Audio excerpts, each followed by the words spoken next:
Yeah, you did that. You did that, man. I did that. I don't Yeah, even. you did that when we had that ice storm and we had to be other places. Oh, okay. Yeah, so I had to put the Deadpool in there. Nice. Yeah. Hey, Hey, what's up, Ashley? Welcome to the podcast. Oh yeah, and everybody else, welcome. This is the FU podcast. This is episode 165.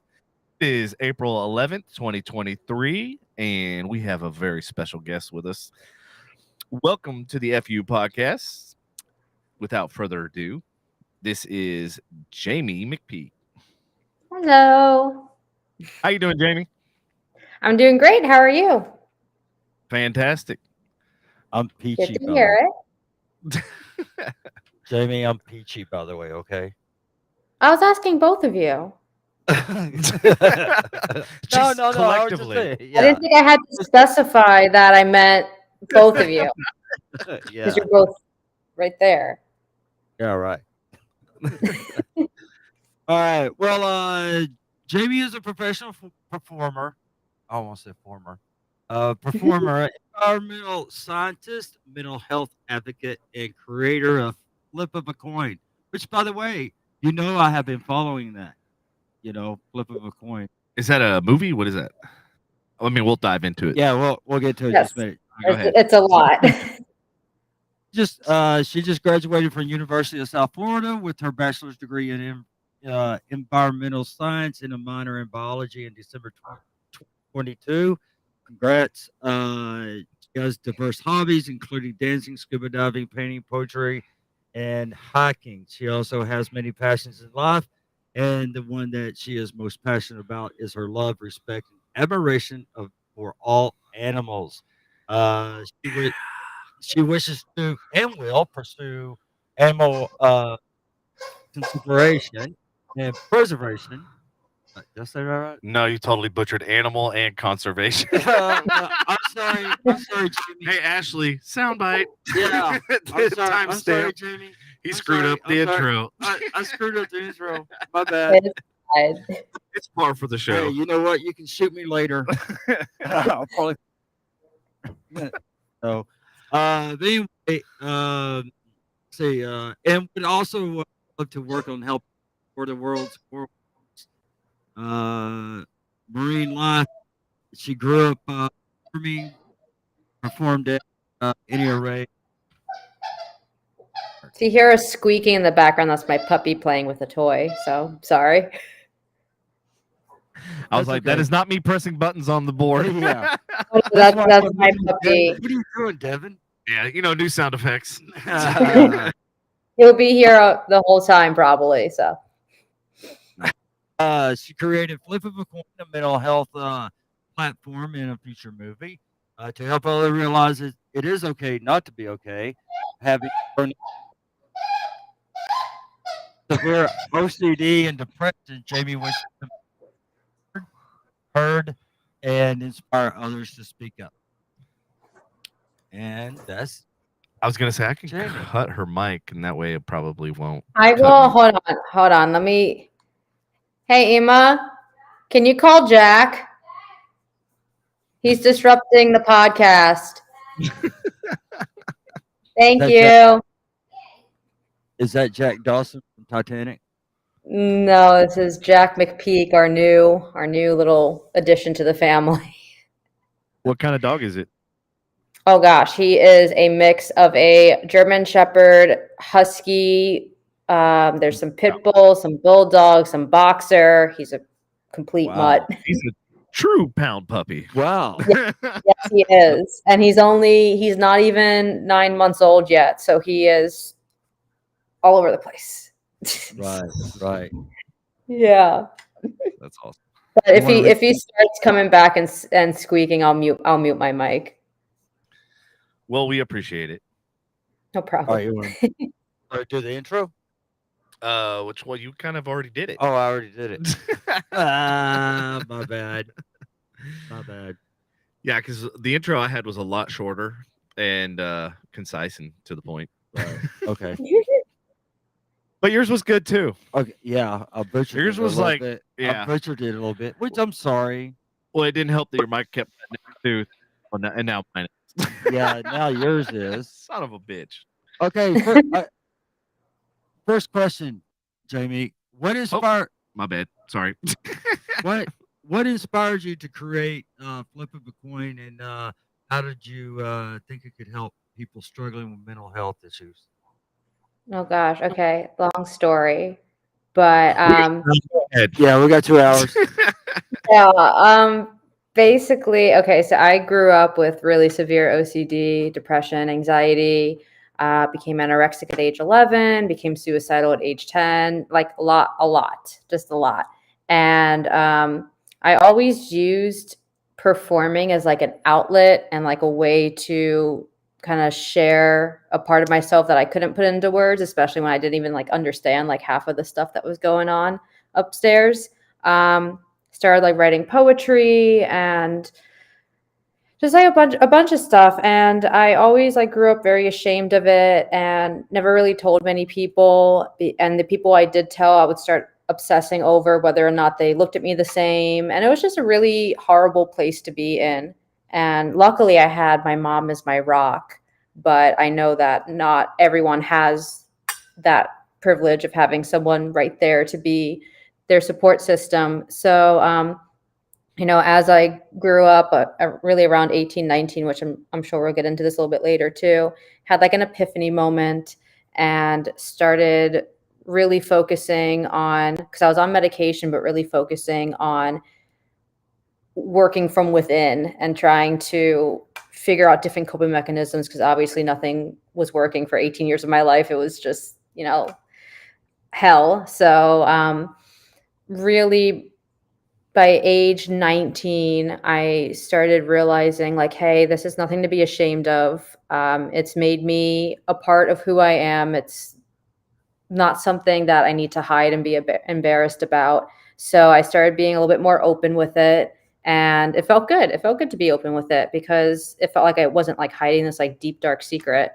And then how Flip of a Coin really came about was I literally was just, I don't know, I was just thinking, I was like in the shower and I had like this like little like vision idea of like a movie.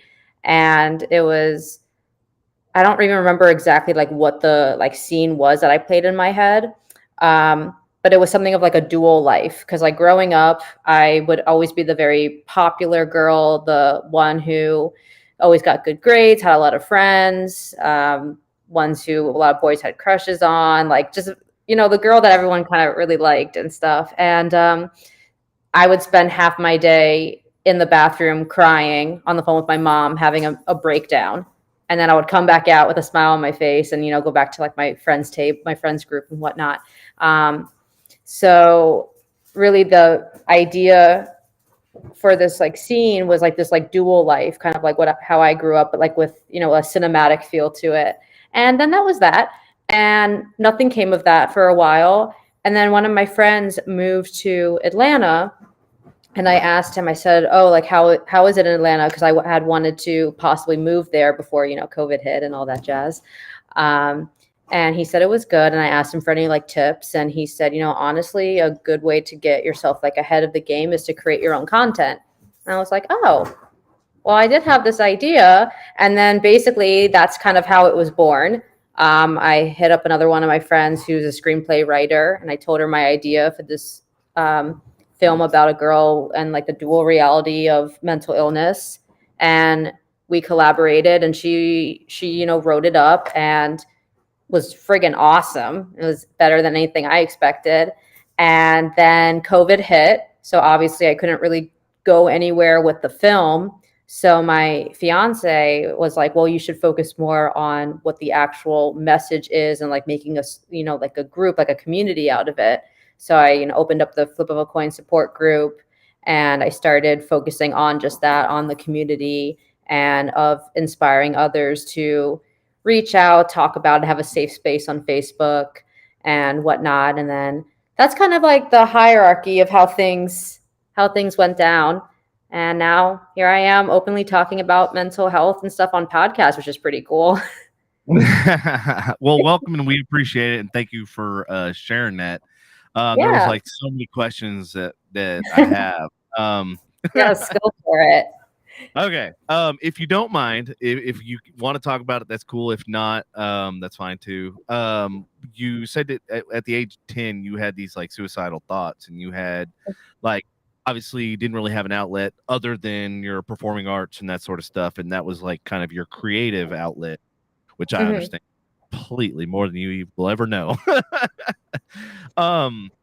What kind of was going on that made you have those thoughts? Was there some kind of bullying? Like, what exactly was the catalyst? If you don't mind talking about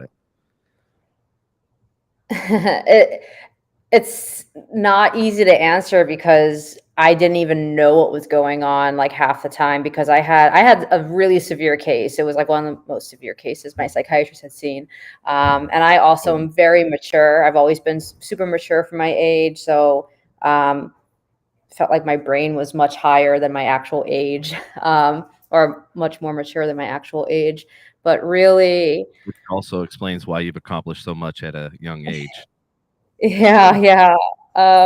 Which is always funny because I always think I'm never doing enough. But really, I'm trying to think. It really wasn't like one thought or one trigger or whatnot that caused the suicidal thinking. It was really my mom started noticing symptoms of OCD at age 4, and then I like can start remembering really bad symptoms and breakdowns and attacks at age 6, and really. Once I started getting into school, elementary school and stuff, and being away from my mom because I depended so much on her, I had really bad separation anxiety from her because I felt like I didn't have anyone to talk to if I had an attack at school. And really, it was just, I couldn't make a decision to save my life. I had no idea why I was thinking these things. I had no idea why I was so sad all the time. I had no idea why I felt isolated. I just remember like, yeah, go ahead. Sorry. I was just gonna say, not being able to make a decision is actually making a decision. It was awful. It was awful. It was awful though. Like everything turned into, and this was literally age 6, 7, 8, 9, 10. Like I was so young, but everything turned into a do or die situation. And if I didn't do something, it was just a spiraling effect. And like every decision literally turned into a do or die. And it was such a freaking hard way to live. Huh? So it wasn't outside pressure. It was more pressure that you put on yourself. No, outside, I had an amazing life. Outside, I had a lot of friends. I had my parents are so beyond supportive. Had a home with a bunch of pets. Had really everything I could ask for. I'm an only child, so I got a lot of attention. Like outside, it was nothing outside, and that's also why it was so frustrating, because I was like wondering, like, why am I feeling like this? Like I shouldn't be feeling like this. And I was still so young, and I still remember, like, I won't ever forget this because this was like the first time like that I told my mom that I was having these thoughts. I was literally age 10, and I was sitting on my couch, and I like looked at her and I just said, have you ever sorry, my dog. I looked at her and I just said, is it bad that sometimes I think that I just want it all to end? And she like broke down. And that really started. It's so hard. And then unfortunately it only got harder because the more that my brain developed, just the more kind of like out of control these thoughts got. And it really got to the point where like I really didn't, because with my OCD, it's like it takes a thought, it obsesses over it, and it twists it over and over and over again into something that I don't even recognize. So I really genuinely wouldn't know if what I was thinking was reality, not because of like hallucinations or anything, but just because my mind would twist this thought around so much. And it just got to the point where like I literally like did not know. I would have to get clarification from her like 50 times a day, to the point where she literally said, I'm not clarifying this anymore. And then I would have to like reword and try to loophole my way and get more clarification. I mean, it was rough. It was really rough growing up. because I just had no So did idea how to anybody else- handle it. Anybody else in your family have a history of something similar to that? Do you know of? My, Like maybe my mom has your mom? OCD. Hmm. Okay. Yeah, Yeah, 'cause that's I why usually that's why she could tell from such a young age. Like when I was 4, even before I realized I was exhibiting signs, she could tell. Like even just like simple things again, like making a decision. It was always such a big deal for me, even at a very young age, like 4. Mhm. And she you could constantly tell. like second guessing your decisions and stuff like that. You kind of like, not sure. Yeah, yeah, and again, it's more than just second guessing. It's like if I didn't make the right decision, then I was going to be punished and something bad was going to happen, or just just complete overwhelming debilitating crippling anxiety over this. And that, again, that was just one aspect. The decision making was just one aspect. I'm just talking about ages like 6 to 10 because my thinking was I was so young. My thinking wasn't crazy advanced yet. But let me ask you So this: since you were kind of like an old soul and you were kind of like more knowledgeable beyond your years, were you finding yourself basically, for all intents and purposes, hanging out by yourself? Like you were kind of not really in with the crowd of people. Like you were kind of off in your own little world, doing your own little thing. not at all. I was the exact opposite, which is why anyone looking in on my life would never guess it. I always had a bunch of friends. I was always pretty popular growing up. No, never was isolated. Again, like I said a little bit ago, I would, like go into the bathroom. Give me 1 second. No worries. I'm on a podcast. I'm on a podcast. I'm reading your lips. Um, No, but so just truth be told, I'm actually an only child too. okay. And some of the stuff that you're saying is like, holy shit, like this is coincidental. It's like I know exactly where you're coming from because but I also was always, hanging out with a bunch of people because obviously if you're an only child, then you kind of gravitate towards people and people kind of gravitate towards you. Now, that being said, do you find in your group of friends that you're kind of the alpha, so to speak, or you're kind of the leader, or are you just kind of middle of the road and you're not really the decision maker and not everybody kind of looks up to you kind of thing, or what? Trying to like remember like all my friendships. I definitely Were you the wasn't. troublemaker of the friends? Were you the Sometimes I was. No, I definitely was more alpha. I was, but not crazy. A lot of my friend groups were genuinely like I'm thinking more like middle school and high school at this point because I don't really remember really much of my friend groups from elementary school. But like middle school and high school, it was more we were kind of all like in it together. There was no like main person. Right. But I definitely wasn't one who just like sat back and just like observed. I was definitely very I've always been very blunt and very bold and very upfront with things. And That's because she's an Aries. huh? That's because you're an Aries, and Yes, I am an Aries. My birthday's in 2 days. happy birthday! Oh, happy early birthday. Happy Thank early you. birthday, by the way. Because my day is 2 days after yours, and then Yes. Anthony Cancel is tomorrow's. Anthony, happy Yeah, birthday tomorrow. yeah. Happy So, early birthday to all of you guys. I have 3 people here that has a birthday from the 12th to the 15th. I You know love what I'm saying? that. And then my dad's is the 20th. Oh yeah, 420. Oh yeah, that's right. Hey, Yeah, he's 420. yeah, but no, like I said, anyone looking in would have no idea, which is kind of what Flip of a Coin focuses on, especially like the first half of it, like that dual side. The first half of it just shows my character's very loosely based on my life. And it shows the first third, because movies are in thirds, but the first third is from an outsider's point of view. So it's from society's point of view. So you see this girl who seems very happy, who again has friends, who has really good grades. I always got straight A's. I never really had to try. I was always I have an IQ of 161, so I just always like got things. So you see her, getting really good grades. You see her having a loving family. You see her, having a loving boyfriend in the film and everything. And then basically the second third shows it from her point of view and not society's point of view. And then you see everything that goes on in her head. It's basically the same it's the same scenes replayed, just switching the point of views. Oh, that's pretty cool. Yeah. So, and that's really how it was for me growing up. That's kind of interesting. And the reason why I was asking those questions is because I was kind of leading into today in modern society with social media and the need for trying to keep up with the Joneses and seeing all these people. You're seeing their highlight reel. And you're basically like, I hate it.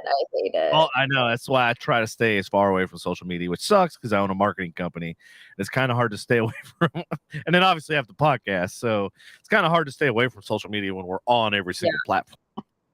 Yeah. I had to. That was actually one of the reasons why I had to get out of performing full time, because it's so dependent now on social media. And it was just draining my mental state. Like I couldn't do it, especially now they have all those like crazy algorithms where like the more you like and the more words you comment and like specific words that you comment all goes into that algorithm. And I would spend like an hour and a half on my phone just on Instagram, just commenting on people I did not care about, just so that I could get boosted up. And I'm like, this sucks. Like, this is not me. Like, I hate this. Teaching you to be fake. Like, that's what's this is literally the definition of phony and fake and BS. So that was one of the big reasons why I had to get out, because I couldn't do it. I hate it. So like I don't really post on Instagram anymore. I don't even go on it, and I actually deleted Facebook off my phone. I just go on it on my computer. But I have Messenger because I keep in touch obviously with a lot of people through Messenger. But yeah, I had to get rid of it. I couldn't even imagine being a kid growing up nowadays where it's so prevalent. I'm just thinking of like what you experienced, but then like magnified by like 10-fold or even 100-fold, just because it's constantly in your face. You know what I mean? Yeah. It's like there's no escape. No, there really isn't. Even like the proof is in the pudding. I think there are several statistics about how much the depression rate has gone up between this one was done on girls, but definitely on boys too. But I think like ages 9 through 14, depression was up like 130%. Like, it's crazy what the numbers are. One, it's funny because they're kind of going after TikTok, and the only reason really why they're going after TikTok is because it's all about money. That's the only reason why the government does anything, because they have something to gain from it. And it's like, okay, well, if you're going to make these strict rules for, TikTok, then you got to do it across the board. You got to do it for Facebook. You got to do it for Meta. You got to do it for Instagram, the whole 9 yards. You can't just go after isolate one company. You got to, go across the board. Yeah. But in your situation, I mean, kids have it hard enough as it is, like in your situation, and then you add, that to it. It's just like, oh my God. It's like throwing gasoline on a fire. And when I was a kid, I thought I had it hard. No, I don't think so. Man, I feel pretty I man.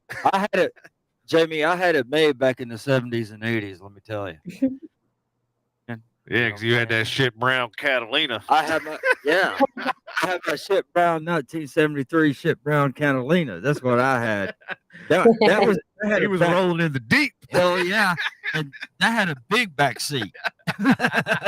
So not like these modern cars.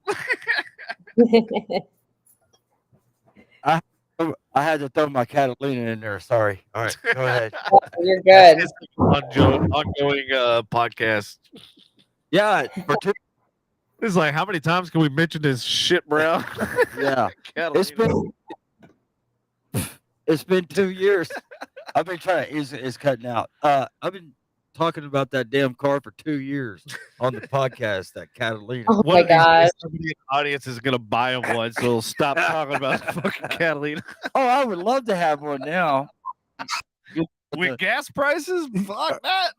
with a 350 engine, hell, you know, I mean that Pass everything but a gas station.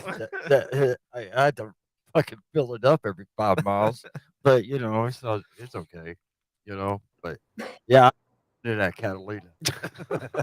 All right, whirling. Let's get back to the subject. Sorry, we gotta get back to Jaimi.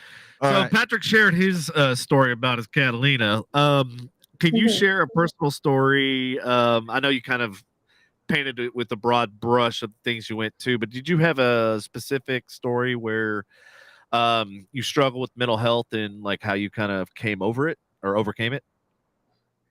I'm still learning that today. Still always a work in progress with it. But my epiphany moment that I was talking about a little earlier, really, it's a deep story. But yeah, at age, I actually had just turned 18. It was a month after my 18th birthday. I was just at such a low. I mean, I had been on over 50 different medications. None of them had worked, or maybe some of them even made me worse. You know, the side effects are terrible on some of those as well.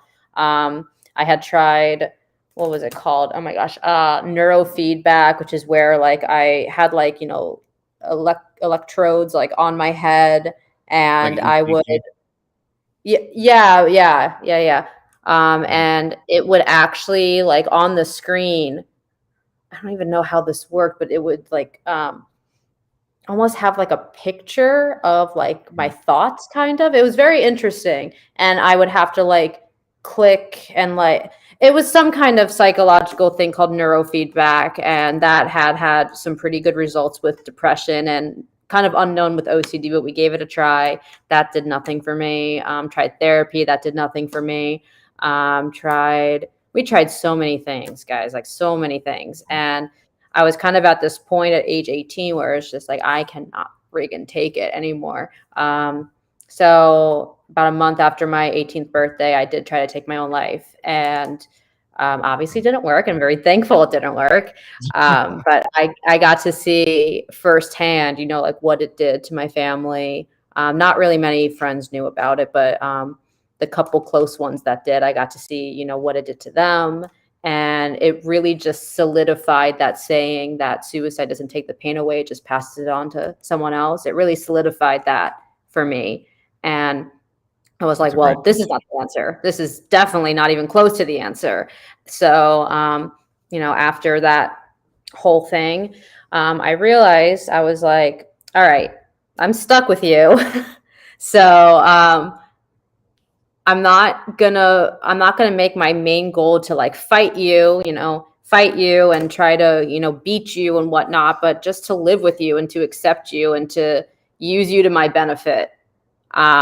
And it really came from that mindset because I always grew up absolutely despising that part of my brain. I grew up hating it, wishing it, you know, wishing so badly that I was never born, or if I was born, I would, you know, take that away in a heartbeat. I grew up with such, you know, hatred towards this part of my brain.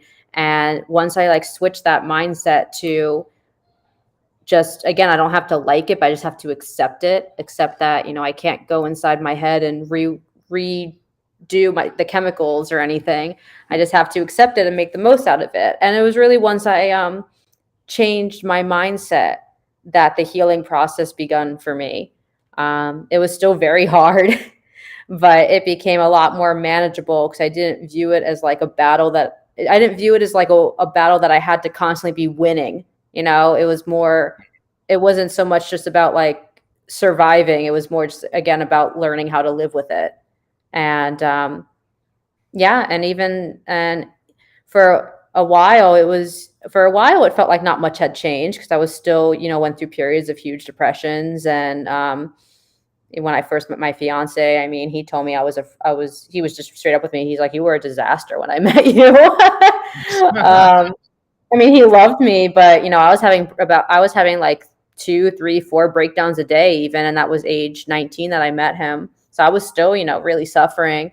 And it really wasn't until I think like age like 20 or so that I started getting better with handling the breakdowns and whatnot. And then it really wasn't until not 21, was it?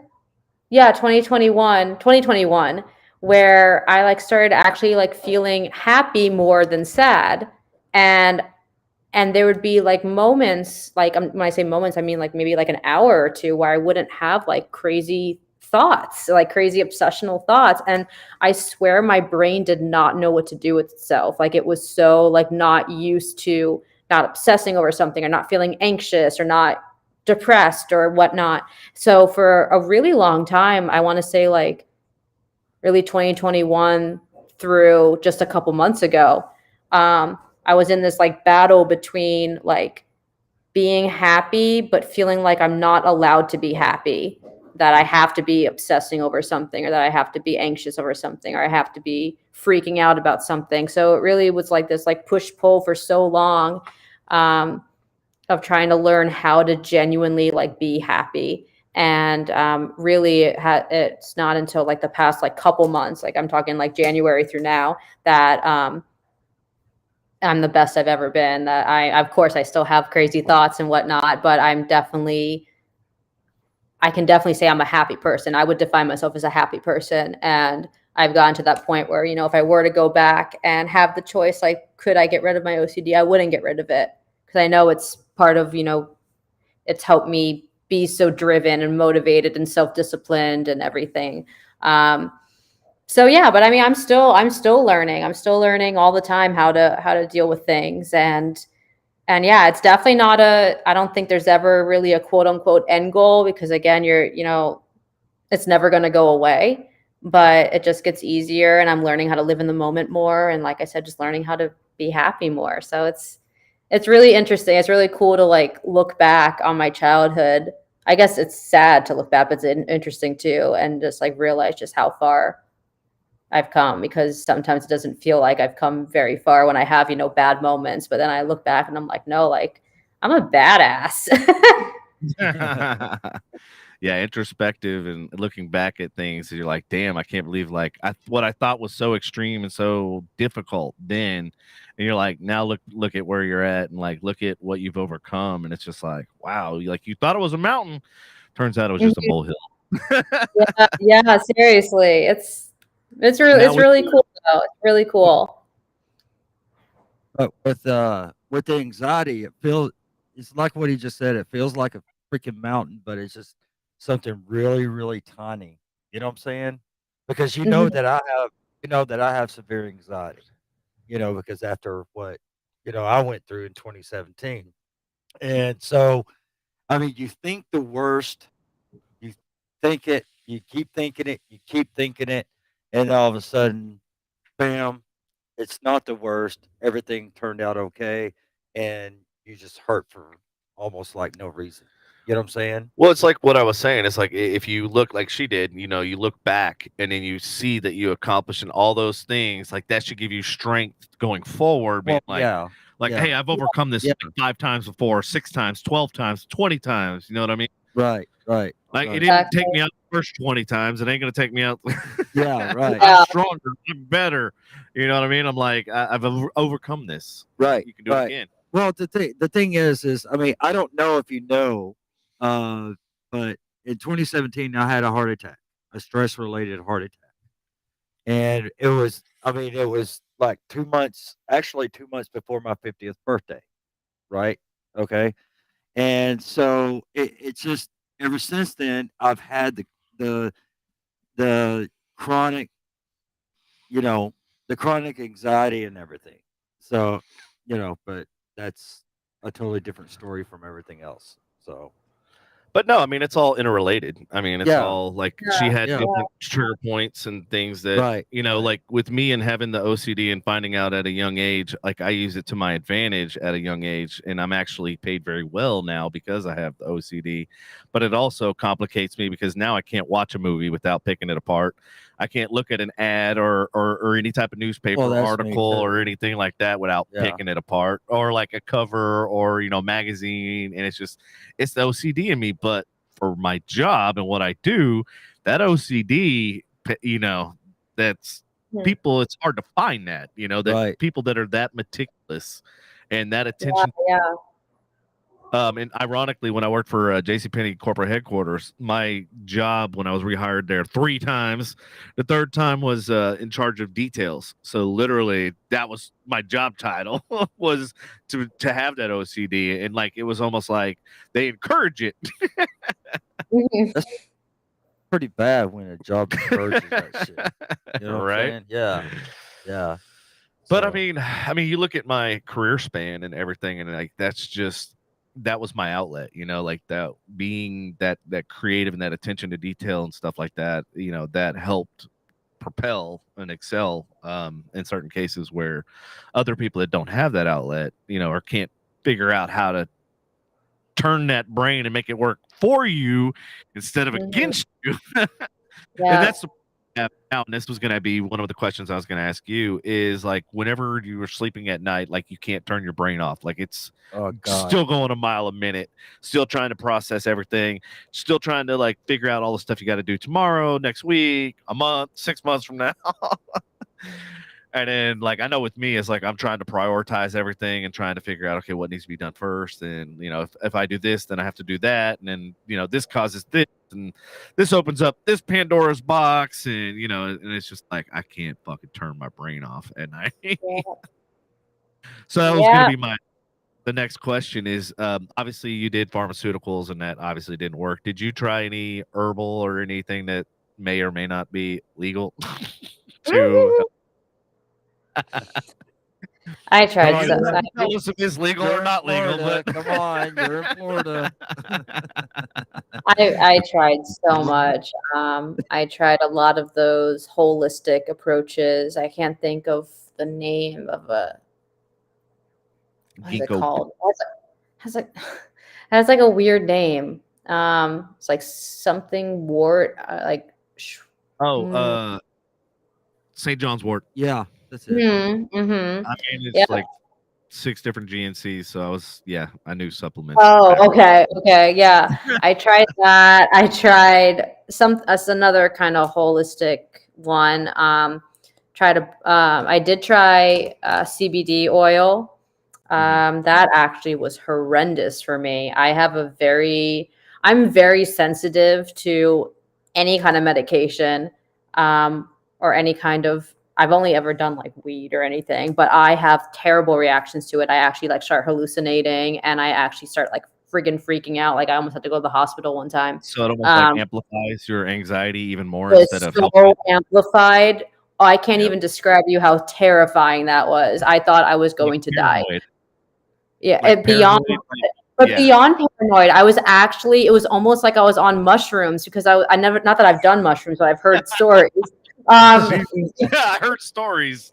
Just see the I've heard stories and I've seen the Family Guy episode of what happens when you do mushrooms. But no, like literally I was in like a different world. I was actually like surrounded by like shapes that were like breathing, and I was like on like an island, and I was like, I swear I was something. It wasn't because because other people had done it with me and they were fine. They totally didn't have the same experience as you. It was terrible. But then what was really weird was when I tried the CBD oil, it had the same effect. I started hallucinating again. Like I have such bizarre reactions to things. So then obviously CBD oil was a wash. And then I tried, like I said, that neurofeedback. There was something else I tried, was it cognitive behavioral therapy? I think I tried that. And then actually very recently in 2021, I tried, oh my gosh, what is it called? It's actually hold on, I have to see what it's called. All right, you can describe it though, right? I can describe it. It's going to bother me if I don't see what it's called. Because and I'll even like show the picture too of what it looks like. Because it's this huge machine. It actually looks extremely intimidating. But I tried that for a while, and again, I had a reaction that the doctors had never heard of before. So it's just go to a facility or is it something you take home? No, you go to a facility. This is what the picture is. I have that huge machine on my head. What the fuck? What the hell is that? I have never seen anything remotely like that. Let me see what it's called. Oh, that's right. It's called transcranial magnetic stimulation, TMS. And basically, I'll just read it what I said. TMS is TMS is a type of brain stimulation therapy. It's a non-invasive treatment that uses electromagnetic pulses to stimulate your nerve cells, which may improve symptoms of basically of neurological and mental health disorders. TMS is mostly used for depression, but it got approved for OCD in 2018. TMS is recommended if a person with OCD hasn't responded to medication and psychotherapy. How it works is while this funky looking helmet is on my head, I have to self-induce OCD attacks. I have to have internal or external triggers that make my brain go haywire, and the magnetic stimulation changes those unhealthy and abnormal pathways by interfering with them. So basically, I would trigger myself, and then it would start doing its thing. Have you ever been tested for like epilepsy or anything like that, where your neurons misfire in your brain? I did get tested for it and I don't have it. And the reason why I got tested for it is because, again, growing up with my lovely, lovely head, it is a lovely head, but you know what I mean? It is a lot. I do love my head. I do. But, the reason why I ask is you were talking about the EKG, and typically you do that with the button. They try to trigger like basically epilepsy and stuff like that. No. But actually, though, and this is like a whole nother topic, but I did have this thing called pseudo seizures, and that was the way that my anxiety presented itself a lot. And it used to be really bad, where anyone looking in on me would think I was having a grand mal seizure, but really it was just anxiety induced. So I did get tested. I did get tested for epilepsy, and I don't have anything like that. It's all anxiety. Curiosity. Induced. With all of these medications that they prescribed, did they ever try Depakote? Mm-hmm. They did? Okay. Yep. I'm on medication now. I found a medication that really works for me. So I do take that. I'm on an SSRI, and I do take a benzo, which is Klonopin, and then that's good. And the rest of it's the inner work for me, because really medication only does, a third of it for you. So I think that's a big misconception. I think that's a big misconception. People think like the second you get on medication, you're going to be cured, but it helps kind of pave the path so that you can do the work. And I think that's a huge misconception. I worked in the pharmaceutical field for a few years, and then that's why I got completely out of it and went to the opposite side of the spectrum and went to GNC and started managing 6 different GNCs. Was because it was such the pharmaceutical industry, like literally everybody had a price on their head, and like they literally pointed to different people and were like, yeah, that's 300,000, that's 200,000 over there, and I'm like going, God, that like they didn't care about the person getting better. All they cared about is how much money they were going to make them. Well, that's awful. And like each person didn't have had a dollar amount, and I was like, I got to get out of this fucking field. And like I was in college too. Like I was literally in college and working this, and I beat out people that had PhDs and masters. Yeah, I was a director of marketing for 2, not just one pharmaceutical company, but 2. And one of them is really huge now. Texas Health. And the other one, the other one I haven't heard much about, so I don't know if they're still around. That's probably the the one that was corrupt as shit. But yeah, I worked for 2 different companies, and it was just like, dude, I got to get out of this. Like I felt like I was selling my soul to the devil.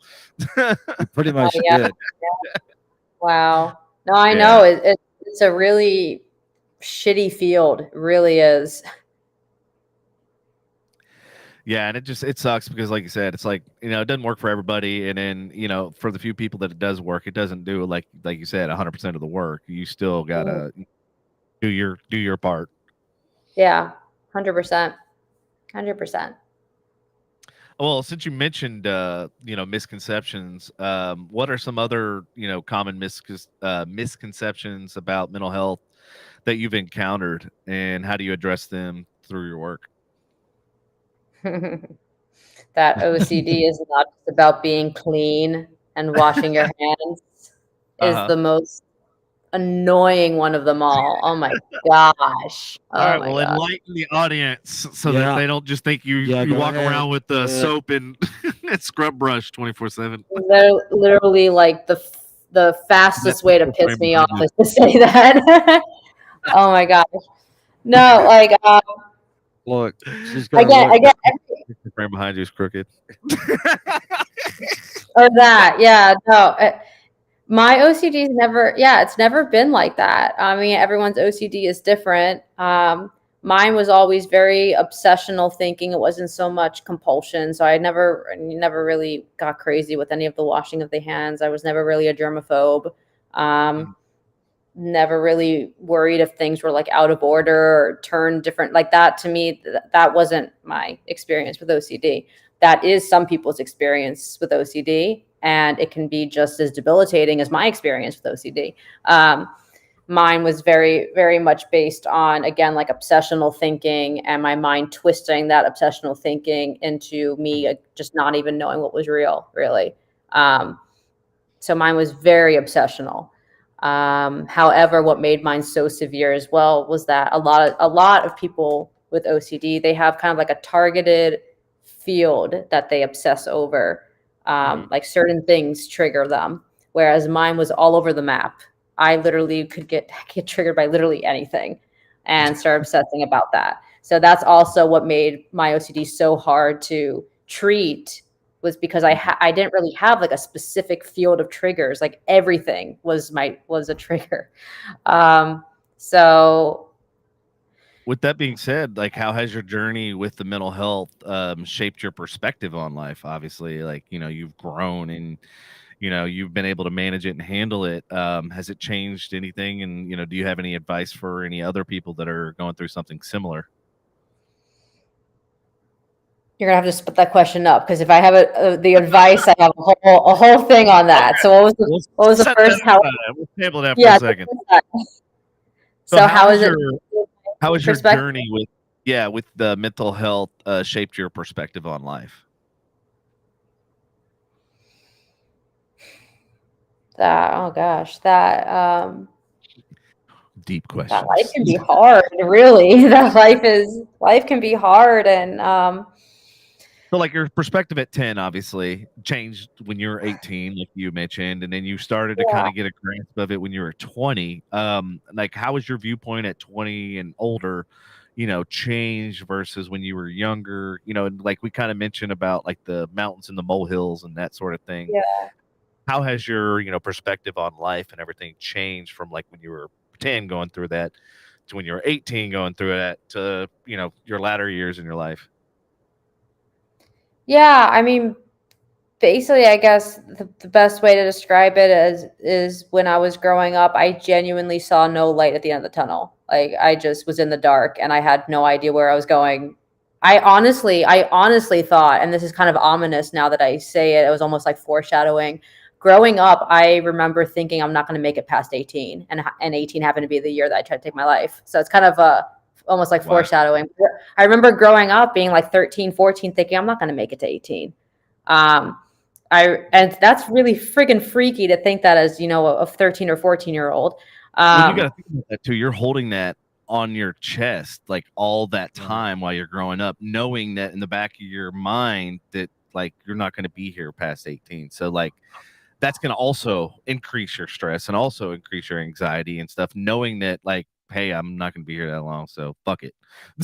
You know what I mean? Yeah. Oh, yeah, I remember like I couldn't imagine growing up, because I was my thought process was, if I have to grow up with this, I don't want it. I don't want it. And Mhm. really it was,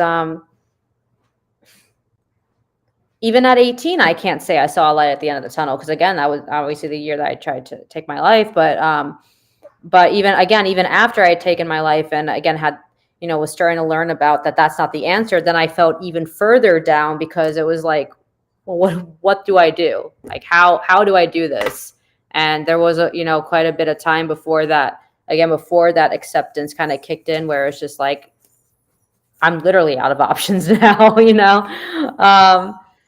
so I feel that's a great example and a great point that you brought up. It actually leads into that second question, which was the advice aspect that you would give to Mhm. others struggling, kind of as you had struggled. Mhm. You said this was Oh, you gosh. had many answers. Yeah, no, there's a lot. There really is a lot. My first and foremost, which is the one that Flip of a Coin really tries to address, because I found out a horrific statistic, and I'm sure it's higher now, since COVID and everything. But 64. This was the statistic a couple years ago. It might have changed. It might be higher. But back then, like back in a couple years ago, 64% of people who had been diagnosed with a mental health issue did not seek help solely because of the stigma surrounding mental illness. So it's literally 6 in 10 people who would not get help because they felt the stigma, and they felt the judgment from it, and they didn't want to deal with that. And that friggin' broke my heart, because I mean, again, if I didn't have my mom growing up, there's no way I would have made it. I'm just saying it point blank. There's no way. She was my saving grace through my entire life. And so the point that that Flip of a Coin really tries to drive home is talk about it. Talk about it with someone. Don't. I know it's easier said than done, but don't be ashamed of it, because it's the same thing as a physical disability. It's the same thing, just you can't see it, but it can be even more debilitating than a physical disability. Well, yeah, it's even worse because other people can't see it, so they don't Exactly, understand, yeah. and they can't, experience what you're experiencing, and they can't Yeah. physically see anything wrong with you. So they're just like, "Cheer up, Buttercup," Yeah, exactly. And there's always, Here, that really, have a shot. yeah, is that really, what's it called? Like cliche saying that you wouldn't tell someone with a broken leg to just get up and walk, And so I number one advice always, always, always is to talk about it and not let it bottle up inside of you. I couldn't agree more. Second piece of advice would be, find healthy outlets. And I say healthy outlets because I don't think that, going into drugs, alcohol, whatever people do for that false happiness is a cure in any way. It's just a Band-Aid, So, find healthy outlets. And another thing that really helped me was doing like yoga and meditation, because I got to I know it sounds scary, but I got to be alone with my thoughts and really do a lot of self introspective work. And I want to say that at first it was very daunting and intimidating to do that, but now it's really special. And I think that's something I really would recommend to people too, is to get in touch with themselves, but their true selves, not that other part that, is spewing all these lies. And it's going to take a lot of work. I'm not saying it's not. And I mean, again, and also just to realize that there is no right or wrong coping mechanism. For me, what works for me might not work for you, and what works for you might not work for me. There is no right or wrong. It's, what works for you and what you find makes you happy. And it's not about what anyone else thinks. It's what makes you happy. And, you're already dealing with so much inside your mind. Don't add the opinions of others on top of that, really. So, get help, do what makes you happy, find a healthy coping mechanism, and yeah. Great advice. Very great. Especially the first two. Yeah, great advice. So, ironically, the first two things that you mentioned, one was, communicating, and then the second one is the outlet, and, to, have your voice heard, and this, that, and the other. And that's those two reasons are literally the reasons why I started this podcast and why I had the idea. I love it. And I talked to Patrick because actually, ironically, at the time he was in Florida. And I ran the idea for like by him. I was like, hey, A, you want to be a roommate, and B, you want to build a studio. And I didn't hesitate to say, And the funny thing was, like, we would look at the phone. It felt like we talked like maybe 5-10 minutes, and we'd be talking like 3-4 hours. And I'm like going, dude, hell, like we're doing this on the phone. We ain't getting paid for it. At least let's. At least we had a studio. well, guys normally don't talk. Right, exactly. 3 hours. It's more like 5 or 10 minutes. It's like, hey, how you doing? Yeah. Good talk. All right, go. Yeah. Bye. Sick and tickle. That's really cool that's how you guys started the podcast. Yeah, no, it's funny that you mentioned that because it's literally because obviously Patrick suffers from anxiety and stuff like that, and I told him I was like, dude, you got to get this out, you got to get it off your chest. Sitting there bottling it in, like it's just gonna make things worse, and then you get trapped in your own mind, and then you think the slightest thing is gonna be the end of me.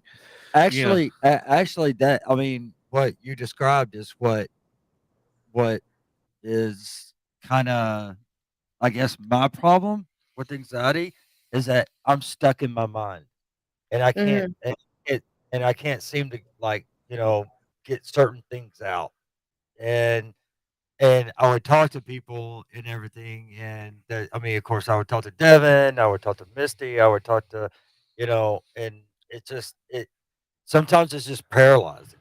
Yeah. Yeah, Devin knows that, and so does Misty, and everything. My kids know it also, and it's like I have to take a step back, do the breathing, tell myself, hey, you know what?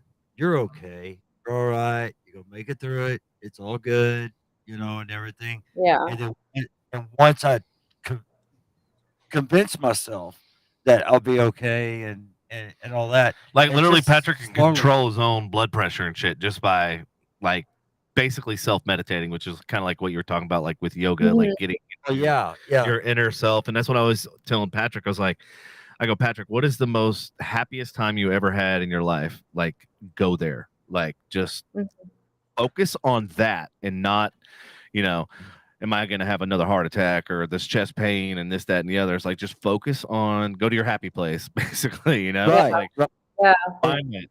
Go there. And I do try to go. I do try to go to the happy place, and everything. Like, I just remember one time that I was sitting on the dock in Lake Tahoe, in the middle of the winter when it's like, 5, 6, 7 degrees, and just looking at the lake and then looking at the mountains around me. You know what I'm saying? And that's where I was. That's where I was happiest the most, is out there. You know what I'm saying? Yeah, of course, I call, South Lake Tahoe God's country because it actually is, and everything. As opposed to Florida, which is God's waiting room. That's true. Literally. Yep. Right. Yeah. But no, to your point, there are those places and stuff, and some people it's music, some people it's like, and that song or that melody or whatever brings you back to a place and takes you back to, either a happier time or whatever. With me, it's like the water, like being near the water, on the water, that like is my reset. Like it just, for whatever reason, like all my stress and everything that I have going on, like just fucking goes away. Right. Yeah. There, when I was there, and because I was out on Indian Rocks and Indian Shores, that I actually went out on the beach, and that calmed me a little bit. But of course, as the beach started getting crowded and more crowd and more crowd and more crowd, well, it started going up, so I just took off. You know what I'm saying? That's why you need to have yourself your own island, sir. Yeah. Yes. I call it Salty McMorton Island. All right, I'll get to work on the flag. Yeah, I'm sure. I like it. My happy place is in the mountains. I love hiking mountains. Yeah, that is nice. Yeah. So beautiful. So cool. I You got a ghost in your house? No, that's my dad. Oh. Yeah. Hi, Dad. I just anyway, I find nature so fascinating, just how it's evolved over time and how it always finds a way. And I think it's so cool. Like my fiance and I were in Scotland in February, and we were hiking some of the mountains there and just like looking over like the ranges of mountains, and it's just like crazy to think that like a glacier formed these, and how many millions of years it took to form those, and what other species have walked exactly where we're walking right now. And just like, it's just so cool to me. That is like the epiphany of just amazing, miraculous. So that's definitely my happy place, is being like on top of a mountain and looking at like the range and stuff. Well, it's ironic that, being grounded, like literally, being one with the ground is a way of grounding yourself. You know what I mean? Like literally and Absolutely. figuratively. Right. Yeah. With me, also like fire, water, earth, fire, like literally the three, three, signs are, those are all like reset and all like just, my happy. Hence why the bonfire, hence why the boat. Yeah. I got my happy places on lock. Right. Do you scuba dive? Actually, I do want to get into that because I do have all the gear and everything. I have a story about that too. So I was actually getting certified, and the professor, because I was in college, and I was like, well, shit, I can get college credit for scuba diving. So I killed two birds with one stone. I'm like, hell yeah. So I did it, and I was going to get my final certification or whatever, and we was doing a buoyancy test. It was like one of the last things. And my professor thought that I was having buoyancy problems, and so he took my head and pushed it down, causing both eardrums to rupture and blood literally coming straight down. And needless to say, I spent that entire day in the hospital, like blood coming out of both my ears. It was a horrible, horrible, shitty situation. I'm really surprised like lawsuits weren't. I was just gonna say, oh my gosh, you never ever, like, especially like when you're underwater, like every little inch counts. So yeah, and he was like, well, I thought you were having buoyancy problems. I was like, no, I was having ear pressure regulation problems, which is why I was slower or descending. Slower was because I was trying to equalize the pressure in my ears, and then when he just boom, like they just went, oh my gosh, I can like feel it too. I know, ironically, I still have a hole in my right eardrum because of this very incident, and then I actually have to go sometime next week or something to. They're gonna lacerate the other eardrum in order to get it to drain properly, because like it literally screwed up my ear for the rest of my life, and I'm like, mother. Oh my gosh, I don't get how lawsuits couldn't be pressed against that. That's ridiculous. I am a scuba diver, so I know exactly like that feeling when you can't, equalize and stuff. It's so painful. I can't even imagine that pain. Yeah. So like flying and stuff like that was like the other opposite, the other end of the spectrum problem.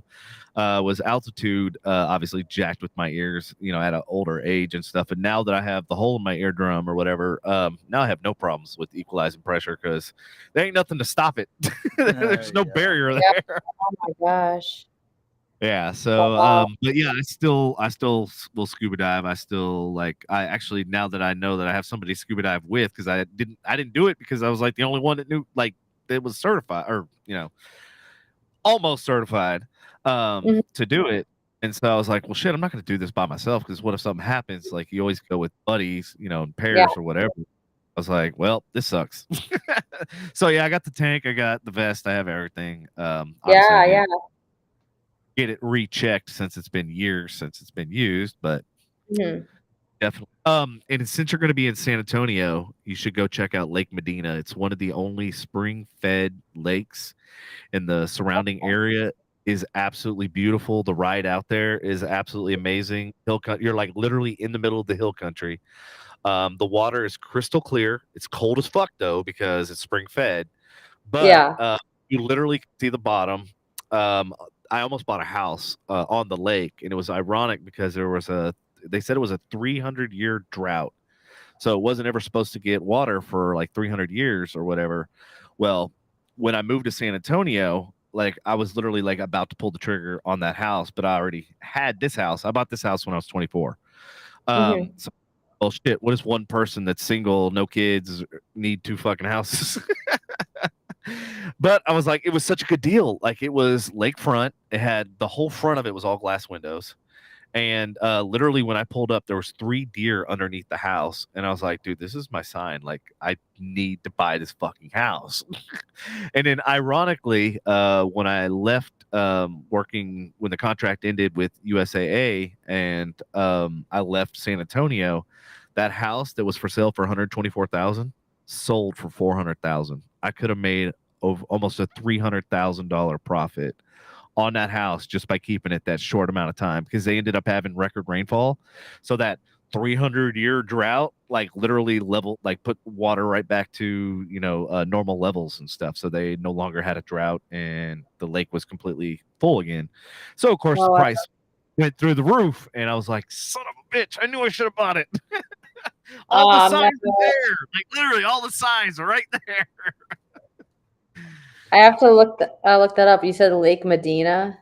Lake Medina, yes. It was something about that place. Like it kept like I literally, like whenever I worked for USAA, I was dealing with the realtor, and I was like, I will make the drive from Lake Medina to San Antonio every fucking day just so I have that like peace and tranquility, and just like, I mean, it's everything. Like you literally have big trees, you have rolling hills, you have water, you have animals, deer right out in your front. I mean, like literally, it's like an oasis. Yeah.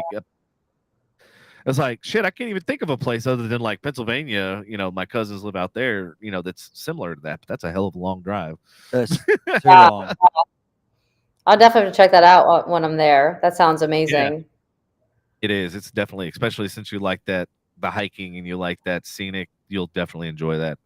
Yeah, especially absolutely. scuba diving in that crystal clear water. Oh, scuba diving, imagine, is amazing there. Yes. You can actually. Okay. Ooh, okay. So the All scuba right. diving around here, you got to go to Possum Kingdom. PK Lake is one of the only clear-ish lakes because the bottom is limestone. So it doesn't have the sediment, whereas Ray Roberts and Lake Louisville and what's the other one? Hubbard. Grapevine. All the ones around here are basically sandstone, and it's just dirt, sand, and all dirt. Silt. So yeah, when you're scuba diving there, just moving your fins, you're gonna just stir up everything. Yeah. So it's really scuba diving that type of zero visibility. But I really want to take like a metal detector and just go diving. Yeah, right. All sorts of shit. So that sounds really cool. How has your experience with mental health influenced your work with as an environmental scientist and a performer? So as a performer, it's definitely, like I said, definitely helped with being very self-driven, very self-motivated. I mean, that's with environmental science too, but I guess, with performing, I definitely accomplished a lot at a really young age. Like by the time I was, I'm 23 now, but by the time, I guess now, yeah, but now I've literally been on 2 Amazon Prime TV shows. I've been in like 7 magazines. I've been in 2 Amazon Prime movies. I've been. Was this for the performer, or is this for, what was this for? No, performing. Yeah, okay. Yeah, I performed you have in such a diverse background. It could be anything. Right. Yeah, no, that was film acting. The 6 or 7 magazines I've been in was modeling. And then as far as like dancing, I've been performed at a bunch of theme parks and got contracted for a theme park in Minnesota and did a contract there. And yeah, I mean, it definitely, because of I never thought I was doing enough. I had to like literally do it all. So, and it was very toxic. I'm not praising this, but I literally would not stop. Just would not stop. And it's because of that, though, that I was so successful. I just definitely should have.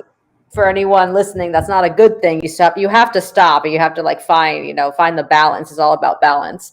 But it definitely did push me. It definitely did push me, and that's how I did accomplish as much as I have. As far as environmental science, really. Really what happened with performing, I still do perform. It's just not like I was like, before. I would do, I would do anywhere from like 1 to 6 auditions a day.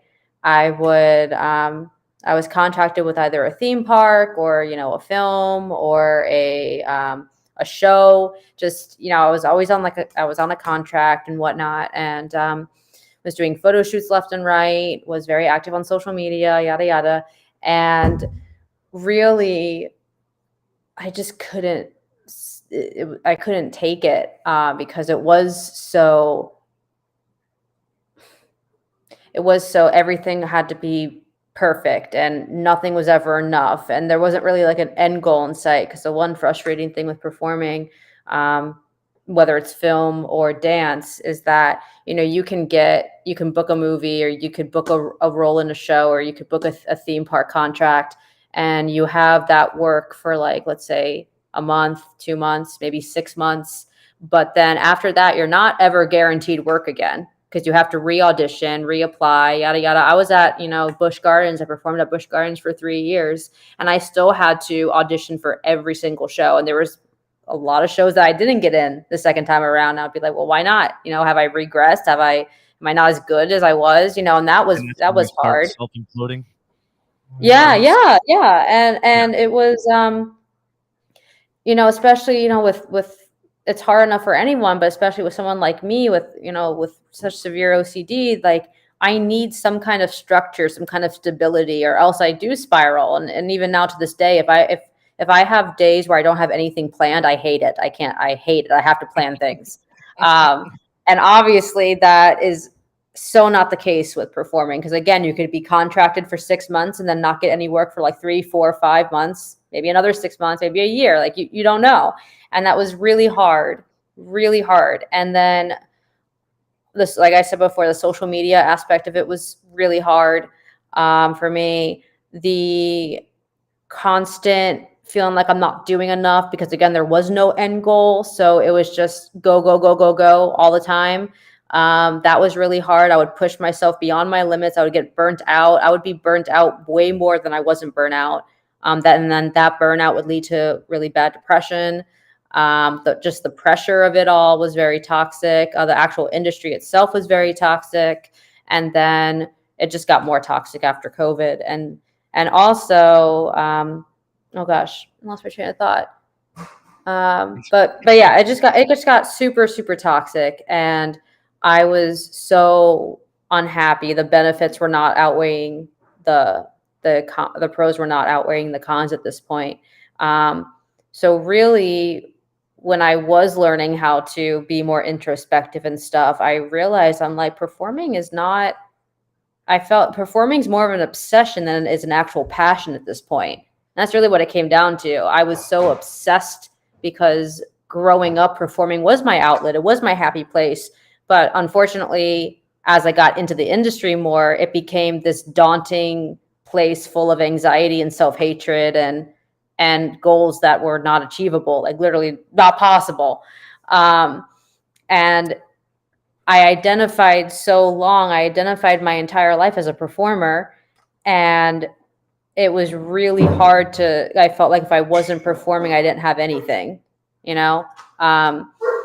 so it was that like switch that just made it was so like, it was really hard at first, because I felt like, I like lost myself, like, because but I realized I'm like, no, like this, I loved performing when I was younger, and that's great, but now it's not making me happy, and now it's not what it used to be, and the industry's changed a lot, especially again since COVID. And I actually just had a conversation with my mom recently because I was once again like saying like, oh gosh, like did I make the right decision? Like I know I'm much happier, but maybe I should go back. And because again, I'm like obsessed. It's like an obsession now. So long story short, with the introspective thinking, I had to really dig down and say, no, this is not making me happy. This is not what I want to do with my life anymore. And that's okay. Doesn't mean I failed at it. It doesn't mean I quit because I didn't. It just, I'm not going to choose a life where I know I'm going to be miserable. So I always had a passion for animals. And during COVID, when things were shut down, I focused a lot more on my schooling. And I loved a lot of my classes that I took. I took like marine biology, animal biology, environmental science, and global conservation. I took a bunch of classes like that. And So how did you segue from the performing arts into the animal aspect? And did you realize or find that that's where your true passion was with the animals versus, the performing aspect of it? How did I find it? I was in school and I enrolled in college. I took a gap year between high school and college because I was performing so much. But I did do like dual enrollment in college. So I had quite a bit of college credit. So I technically graduated college in 3 years. So I enrolled in 2019. And originally, actually, I was a physics major because I loved physics. Still do love physics. I actually self-taught myself quantum mechanics and everything. Quantum physics, quantum mechanics. Yep. Yeah. So cool. It's so cool. Yeah. So I originally was a physics major. And then because I didn't want to get a dance major or an acting major, because honestly, that doesn't really do much for you as a performer.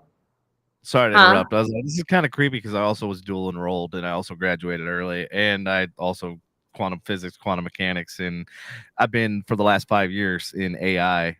So it's like I'm really taking it to the next level from. He's in love with AI. Jesus Christ. I mean, you should. No, I'm not getting to that part till after the show. I'll tell you what he's doing after the show. Yeah. Oh wow, that's cool though. That's cool. Yeah, a lot of similarities. Yeah, it's kind of weird. It's kind of creepy. I was like, dude, is this like my long lost sister or something? Sister from another mister, both only children, or both. I was like, this is fucking creepy. That's good. That's really cool, though. It's really cool. Yeah, not a lot of people are into quantum mechanics, so that's very interesting. So when I was a little kid, I take everything apart and try to figure out how it worked. And then once I understood how it worked, I tried to put it together. And more times than not, I had missing extra pieces and shit wouldn't work. I literally took guns apart at the age of 10. Oh my gosh. Yeah, wow. like literally. And there was no YouTube back then. There was no there was figure this shit out. Yeah. Wow. I was always very fascinated. I never was content with knowing how things work. Like, okay, 2 + 2 = 4, but why does 2 + 2 = 4? I was always that kind of person who had to be. Why does this thing work the way it does? Like I took apart a speak and spell so I could try to figure out how it worked. like I was gonna open it up and like the answers were gonna be inside. Oh my god. Devin, oh yeah, dude. I was like at a young, and my mom was telling me tonight, actually, she was telling me all the stuff that I did. And I was like, Mom, you need to really write all this shit down because like, I don't remember half of this stuff. She was like, yeah, you did stuff at a young age that like blew my fucking mind. And I'm like going, how did you not write this shit down? Because I don't remember it. But no, it's really interesting. Your answer that you were just talking about actually was an answer to the question that I asked about how has your perspective changed. Like you talked about how your passion when you were younger was now your obsession. So like it basically kind of flipped the script, so to speak, or flipped the coin. You like that? Like it. It keeps reminding me every time, like, you're telling these stories and stuff. It's like it's like the duality of man, and I don't know why this keeps coming to me, and I'm gonna have to research why, but like, what you huh? Nothing. I'm listening. Okay, but no, like, it's just like it's like just it's popping in my head, and I'm like going, why is this coming to me? Why is it coming to me? What is this about this that? But it's almost like she she was discussing. It's like the two sides of the coin. It's the Right. you know what I mean? And I'm like going, yeah, it's the duality. It's the this is a blessing, but also a curse. It's just, you know what I mean? It's like Right. the Yeah. duality of it. And I'm like, now I gotta fucking look this up. AI, hurry up, get on the shit. Yeah, Yeah. no, it definitely is. It is very interesting to see how that passion has changed significantly. And I remember, like, even had this conversation with my mom very recently that wait 1 second. Go ahead. That I felt like I had to be performing, that I worked my whole life to perform. Why am I not performing? And I was like talking to my mom, and I was just saying, like, looking back on the days where I did have like 6 auditions a day, where I did have to always get approval by everyone, because with like agents and whatnot, you always need that approval from other people. And when I was like thinking back on my life and thinking about how unhappy I was like, I cannot even imagine going back to that. Like, the thought of it actually repulses me at this point. So why do I have the strong urge that I like should be going back there? And my mom and I were like, because it's literally an obsession of yours now.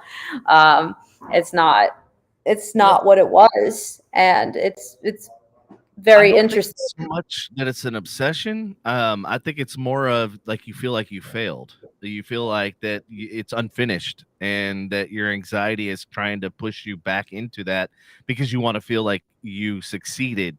And by walking away from it, you kind of feel like a sense of failure type of thing.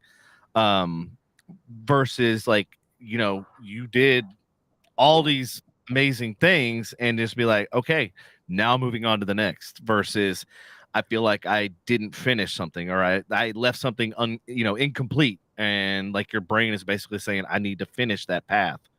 Yeah, It's like, it definitely is that, but that in of itself is part of the obsession too. yeah. Um, Yeah, like they yeah, drive each other. One drives yeah, the other. exactly. Because, but like some of my thoughts about that are very typical obsessional thoughts. But yeah, no, that definitely I have to constantly remind myself, like, no, I didn't fail and I didn't quit. I chose to get out of it because it was making me miserable, and that's a constant thing that I Think of tell it. myself. Redirection of focus. And then Yeah. anytime that thought comes in your head, just go, I'm redirecting my focus on something that's going to benefit me more so than relying on other people. Because in a sense, your whole livelihood is relying on other Mm-hmm. people, for people's Mm-hmm. approvals, for people's, yes, you got the part and sort of stuff. Whereas you're now taking your life in your own hand, and you have the direction versus Exactly. that more somebody else's hand. So Exactly. And I can say I've never been happier. Like, working with animals is so fulfilling to me. And I could be having, the worst day, and I go and I see their cute little innocent faces and know that I'm making a difference not only in their lives but in the world and stuff. I mean, nothing is more fulfilling than that. So I absolutely love it. And I mean, really, again, I switched my degree from physics to environmental science. And I knew I loved animals. I knew I loved the environment, but it wasn't until, I started like actually like doing something in the field that I realized, like, wow, like this is everything I ever wanted in terms of like how it makes you feel. so let me That's ask really you. how the passion switched. No, that's awesome. So as an environmental scientist, like, what is your main area of focus? Is it the animals, or is it the ecosystem? Is it the green energy, what, like, there's so many different aspects of that, and I just was curious if you, especially since you were talking about quantum mechanics and stuff like that, to me that would lead more into the engineering, the technical side, into the renewable energy, green energy, stuff that's eco-friendly, that sort of stuff. Like, that's how kind of my mind kind of steers towards. But yes, in a sense, you are, helping not only animals and mankind, but you're also like helping the environment, kind of. Yeah. The quantum mechanics isn't a huge factor like it was. I've definitely have my focus right now on animal conservation and working with helping not only protect animals from going extinct, but helping those that are really endangered, come back. Helping, biodiversity. Our biodiversity is so low in a lot of areas. So helping, get those numbers back up. Since I am a scuba diver, I would love to work on like coral reef nurseries and, marine mammals. Really, I've just started scratching the surface with environmental science because, like you said, there are so many routes you can take with it. Yeah, it really is. It's a lot. But I definitely want to work with animals, and I definitely want to.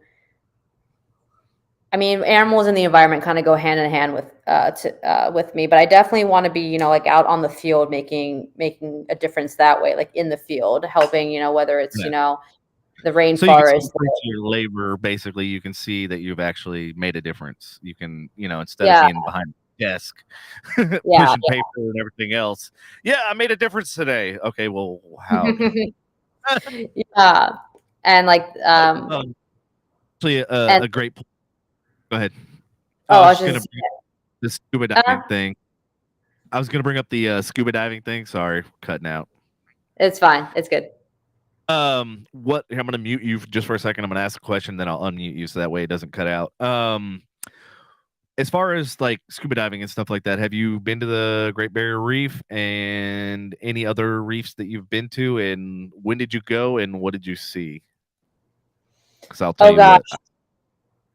Yeah, I haven't been there yet. It's on my bucket list. I really want to go, yes, to the Great Barrier Reef. I want to go really badly diving in the Caribbean.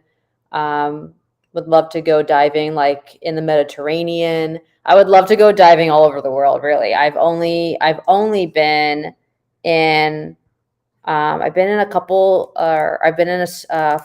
Paradise Springs here in Florida, which sounds like a huge spring. It used to be a prehistoric cave. So I went, kind of like cave diving, which I would never do again because it's terrifying. But I've done a lot of reef diving and quite a bit of wreck diving. And that's been along, the Florida Keys. And as far as where you did that at. Okay. Yeah. And I actually just went diving in February it was in the Gulf of Mexico. It was like 2 hours offshore, and it was stunning. I saw these huge Goliath grouper that were the size of mini Volkswagens. They were so cool. But I've seen a lot of cool things. I've seen anything from sharks to eels to barracuda to eagle rays to sea turtles. What did you say? So Patrick hates possums, and I hate eels. And so when you said eels, I said the possums of the sea. And he's over there no. Yeah, actually, I got face to face with the eel once unintentionally. Yes, that's why I hate them. Yeah, just like damn possums. Oh God. Well, possums, you can see them fuckers coming, but eels just pop out of fucking places when you least expect it. Eels are slick. Gosh, they're slick. And eels can also launch. They can launch so far, so fast. Yeah, I don't trust those. I mean, I've even I don't trust possums either. All it's gonna do is just play dead. Yeah, it's gonna go. No, he'll hiss at you and come at you. No, I don't think so. It's not a spider monkey. It's not gonna come at you all hopped up on Mountain Dew. In his defense, though, opossums do have the most teeth of any mammal in North America. Hey, just send him some pictures of them teeth. No, he, no, no. he loves it. Jamie, no, Flood I don't his think so. inbox. No. Hey, any of you listeners out there, Patrick loves possums. No, I don't think so. I can't take possums. Nope. I can't. No. So, going back to Squirrel. Yeah.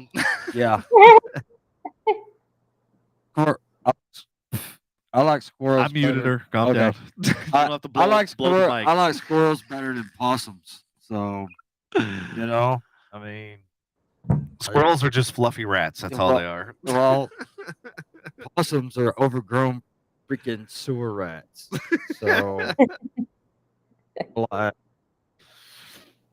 I've held some opossums with my work. Yeah. I have a friend Yeah. that has one as a pet. I keep Oh, telling do her you to bring really? it. Yeah, I keep telling her to bring it in the studio when we're on live. yeah, well, you won't see me here. I'm gonna barricade the door. I'm gonna lock that shit and keep Patrick in here. No, I don't Watch think him so. squirm like a little bitch. I'll start crying. Oh, man. It'll be the greatest episode ever. Maybe I'll do it on the 200th. No, I don't think so. Nope. I hate possums. No, I don't want to be responsible for Another heart attack. another heart attack. Yeah, I don't that's think smart. that. So going back to the Great Barrier Reef and diving and that sort of stuff, I went to the Great Barrier Reef. I can't remember what year it was, but obviously this was before college, so it was before I had my, even attempted for my certification. But I used to free dive, so I could hold my breath underwater for like 5 minutes. So I can actually free dive and go down all the way to where the scuba divers are, and then just kind of slowly make my way back up. So I did that in the Great Barrier Reef, and there was like 4 scuba divers, and then there was like a whole probably about 30 people that were gonna snorkel that day. Well, we had 20-foot swells, so nobody snorkeled except for me. And the only reason why I did is because I'm free diving, and so I'm underwater, so I'm not feeling the fucking waves doing this. But I had one of those underwater, one of those cameras or whatever, I'm talking about, those old school ones you get. Yeah.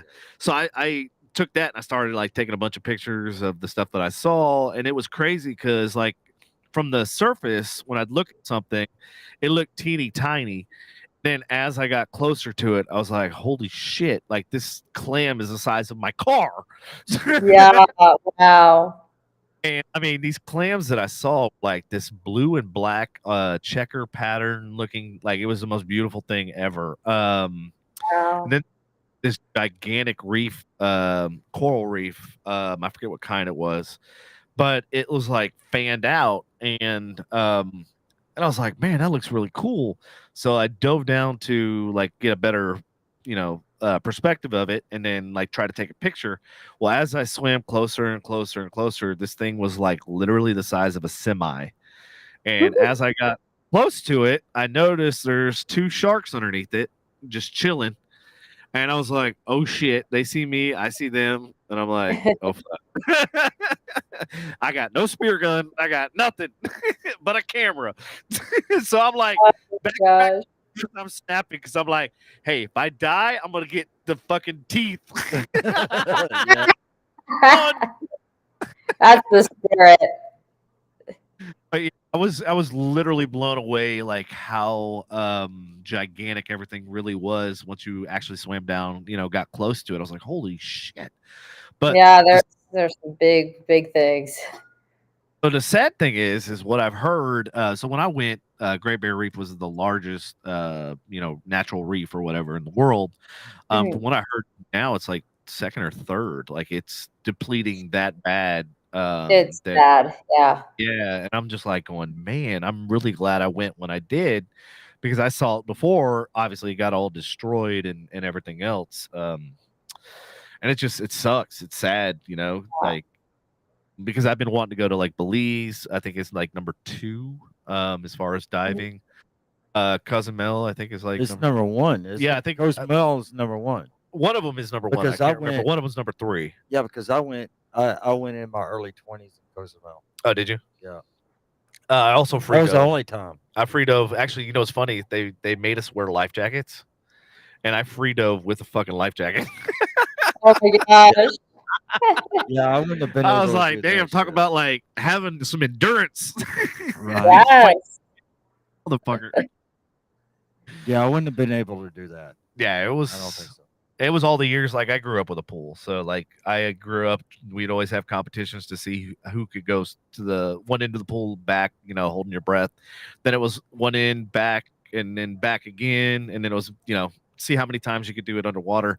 I swam from one end of Olympic pool to the other end underwater, holding my breath the entire time. And the professor was like, "I'm the only person that I know that's done that." And I go, "Now you know another one." And he goes, Yeah, "Yeah." He goes, "I smoke a pack a day." I was like, Yeah. I wouldn't make it. I'm the exact opposite. I could not free dive because if I don't have like, my tank that I'm relying on, I'll like freak out that I'm gonna drown. Which is "See me, I'm interesting. the opposite. I'm like, I don't trust that thing. My luck is gonna blow water in my fucking mouth." Right. Yeah, I don't know. Yeah, something about having to like manually hold my breath freaks me out. So I'm terrible at free diving. I like go down for like 10 seconds. I'm like, no, abort, abort Right. mission. I've tried though. I have tried, and I get psyched out. I can't do it. That's funny.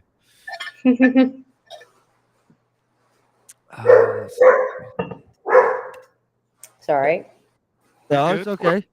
puppy. So with the performing arts and the environmental science, do you see any overlap between the two fields?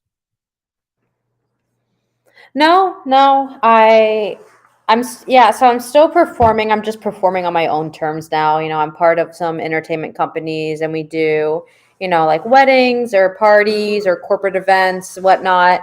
I'm actually choreographing quite, a couple shows. So it's very much on my terms, which is how I like it. And Take that power so back. yeah, yeah. So there's really no like overlap at all, and like I said, my main focus is environmental. So yeah, but no overlap really. So it's good. It's good. I get I perform here and there now. Depends on the season. Like in December, I think I had like 5 gigs or so, and haven't really had didn't have any gigs in March. Had a couple like in January, and yeah, but yeah, no overlap. So it's good though. It's good because I get like my performing fix. Because again, I do love it when that intense pressure isn't associated with it. It's Right. still a great release for me and stuff. But yeah, but I am really, really excited for what this apprenticeship that I have coming up in July has to offer, though, because that's going to be just full on.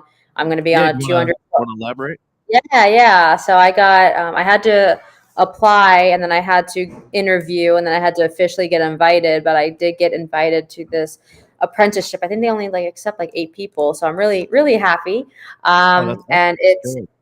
yeah, and it's in Candalia, Texas, which is like an hour north of San Antonio, and it's at Wildlife Rescue and Rehabilitation (WRR), and it's a 212-acre sanctuary that is not open to the public. It is just for the animals and their habitat.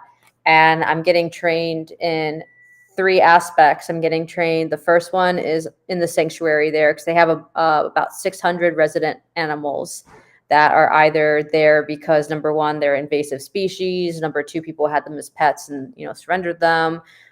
3, they are hurt and can't be released back out into the wild.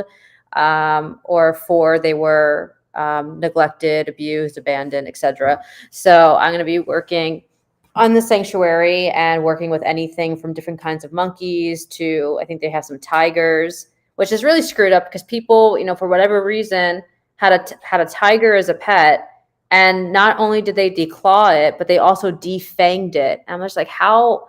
That is so infuriating to me. Like, how would you feel if someone took your teeth out? Like, it is so frustrating that people think they can just do that to animals. Anyway, I digress. But so I'll be working with There's that animal passion right there. Right, right. there's a lot. There's a lot. Oh, But I bet you see some pretty horrific stuff that you're like, why? it's so Why? frustrating. So frustrating. This But is so why yeah, I'll be working animals with suck. anything. Animals are awesome. They are. They rule. They seriously rule. But yeah, working with anything from monkeys to tigers to more like farm animals to birds of prey to all kinds on the sanctuary there. And then I'm also going to be getting cross-trained in the hospital. So I'll be working on an actual rehabilitation process and getting animals back out into the wild. And that consists of a lot of orphan species. I might be able to find you I was going to say, I might be able to find you a full-time job right by where you're at. Really? We'll have to talk more. Yeah, I'll tell you about it offline because I don't want to. All right. Yeah. They're not paying me, so therefore they ain't getting a plug. Yeah. True. And yeah, so I'm going to be working in the hospital, and then the third aspect I'm getting trained in is going to be handling animal distress calls. So I'm super excited. That's going to be really, really cool to learn all about that. I'm there for a little over 2 months, so it's really, really exciting. Heck yeah, that's awesome. Yeah. Oh man, yeah, you were talking about work-life balance and that sort of stuff with, obviously you're taking the power back, that sort of thing. That balance with your, passion for performing and your desire to make a positive impact on the environment, like how do you balance all that? I mean, yeah, no, it's I honestly don't know. I have an assistant. No, it's because I do so much in a day, and I do way more than the average person. I go to I go to the gym, I do yoga, I do work, sometimes go to dance class, even same days I go to the gym. I have an Etsy shop, so I'm working on promoting that, and then I still make time for myself. I honestly don't know how I time manage so well, so I can't give the best advice. I've learned over the years. Yeah, I've learned over the years like how to fit everything in the day. But I mean, again, I'm the kind of person though, I feel like it's just also my lifestyle because I'm not the kind of person who can just like sit and watch a TV show. I have to be like up and about. I have to be doing something something yeah. productive. Yes. I always have to be doing something productive. Nothing's getting done. Yeah. And I mean, I can relax, if I do get everything done, I like to unwind and play. I have a big PC that I, game on, and I love to do that. Love to game. Any And particular game that you enjoy the most? Oh, by the way, Patrick, go watch the movie Tetris, and you too, if you're a gamer. All right. Okay, awesome. Tetris. Okay. Tetris. Yeah, it's pretty good. I was like, all what? right. Then I was like, man, now I'm gonna do love for Tetris. It's the most cutthroat. Oh, dude, they had every country, company, everybody was trying to stab each other. Wow. Like literally, I was like, who would have thought? All because of a fucking video game. Right. But yeah. Yeah, no games that I've played. I obviously Skyrim. I have done Fallout 4. I have to do Fallout New Vegas. I haven't gotten to that one yet. Outer Worlds, No Man's Sky. I love Uncharted. Uncharted's so cool. So what else? I've done a few other ones, but those are like my main ones. Yeah, no, I love game. I've just, and this is actually an important thing to say. I really have in the past 2 years have just learned how to relax. Because really before, like, relaxing to me was like something, I'm not even joking, and this is going to sound really sad, but I had to actually put relax down on my to-do list like a couple years ago. You know, like it felt like a chore, you know, because I'm always trying to be productive, that it's like, no, I can't relax, but it's like, no, you have to learn how to relax. And you know, my fiance Jared, he can attest to this. Like, I literally did not know how to relax when we first met. I had no idea how to do it, and that was something I had to learn how to do. And that's something that at first wasn't easy. It did feel like a chore, but then realized, like, hey, this is actually very, very helpful. And it started out, it's going to sound crazy, but it started out like I would relax for 5 minutes a day, and then I would bump it up to 10, and then bump it up to 20, and then bump it up for 30, and I would do like 30 minutes a day. And I literally had to teach myself how to relax, and now I can, so it's great. But yeah, as far as like the I was just gonna say, that's funny that you mentioned that, because I had to do something similar. I had to schedule lunch, like just a slot. Didn't mean I necessarily took a lunch break, but it was just so that A, people wouldn't bug me, and B, I could just take a break, literally, like just decompress, like stop having shit thrown at me for like at least 30 minutes. That's all I have. Yeah, and it's hard again, like again, growing up, having to always be doing something. And because again, growing up, the reason why I had to always be doing something was because I didn't want to be just like alone with my thoughts. And it's, that isn't so much the case nowadays as it is that I just like doing things. I don't like just being still and being stagnant. It's not who I am. But I definitely, it was a learning curve of learning how to relax. But I mean, as far as the balance, I've definitely have found a really nice balance now. But I'm still learning. I'm definitely still learning, because I still have the tendency to overwork myself.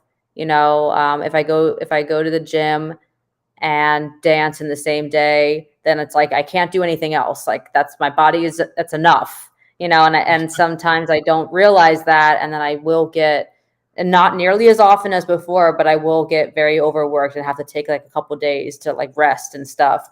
But I am starting, this is like literally within the past like couple weeks, I've really been focusing a lot on listening to my body, and listening to, like, even on the days that I don't want to take a rest day, if my body's saying like aching and hurting everywhere, it's like, okay, I need to listen to it.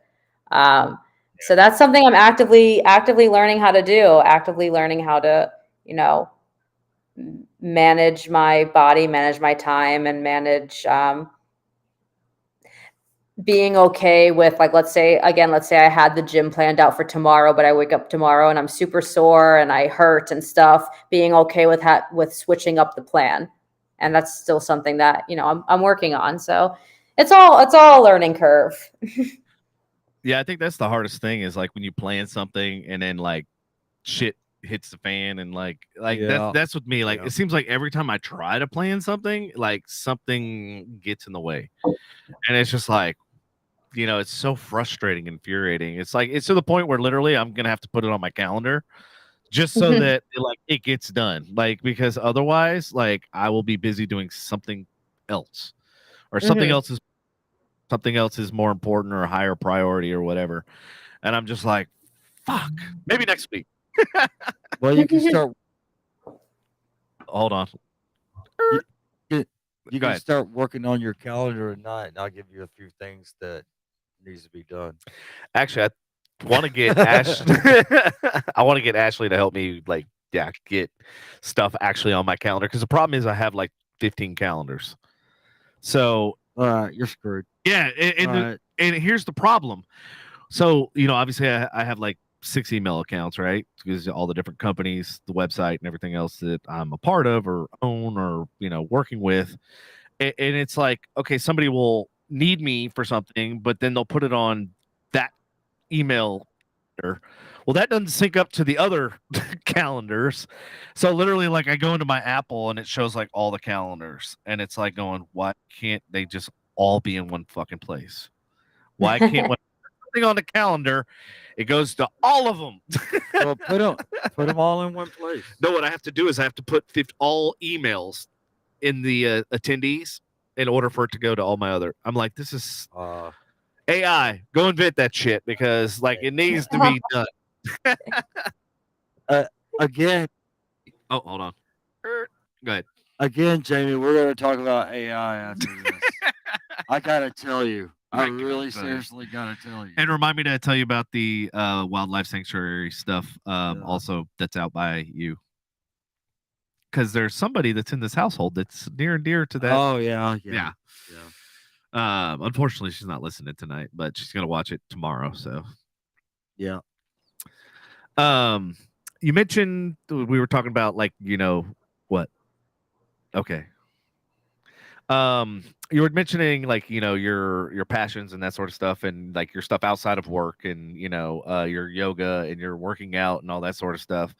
And you mentioned your love for scuba diving, and that you have like an interest in restoring the world's coral reefs and marine life. What do you think right now is the most urgent issue facing the oceans today? And what can individuals do to make a positive impact?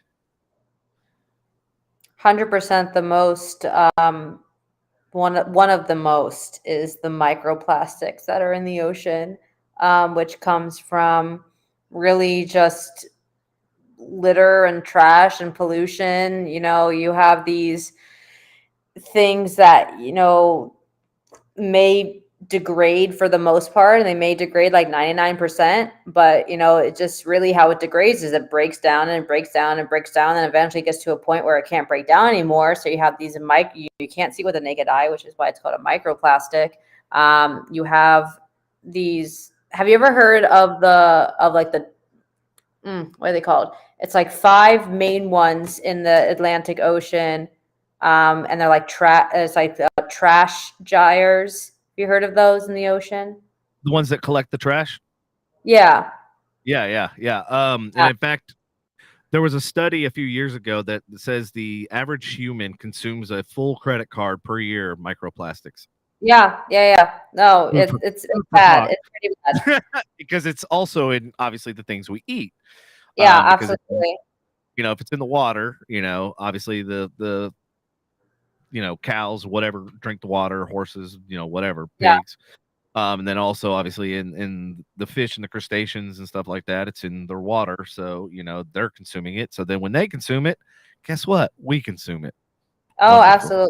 Absolutely. Yeah. Everybody at this point has a level of microplastics in their system. And it's sad because we're just poisoning ourselves. We poison the earth and then we inevitably poison ourselves by doing that. And, but yeah, so those trash. Yeah. That company that you were referring to, is Australia or is it Europe? It's somewhere else. It's not here. I don't think it is anyway. Maybe there might be one here that actually that's built the machines and stuff that actually collect the trash. Do you know what they are, who they are, what they are?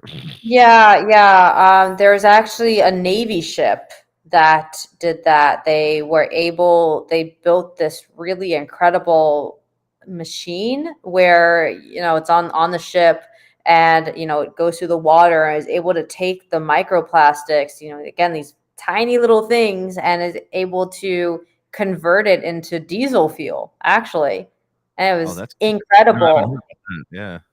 Yeah. Unfortunately, though, and this is the part that, really, really bugs me and leaves you almost kind of feeling hopeless. Unfortunately, though, it's too expensive and the government doesn't want to fund it.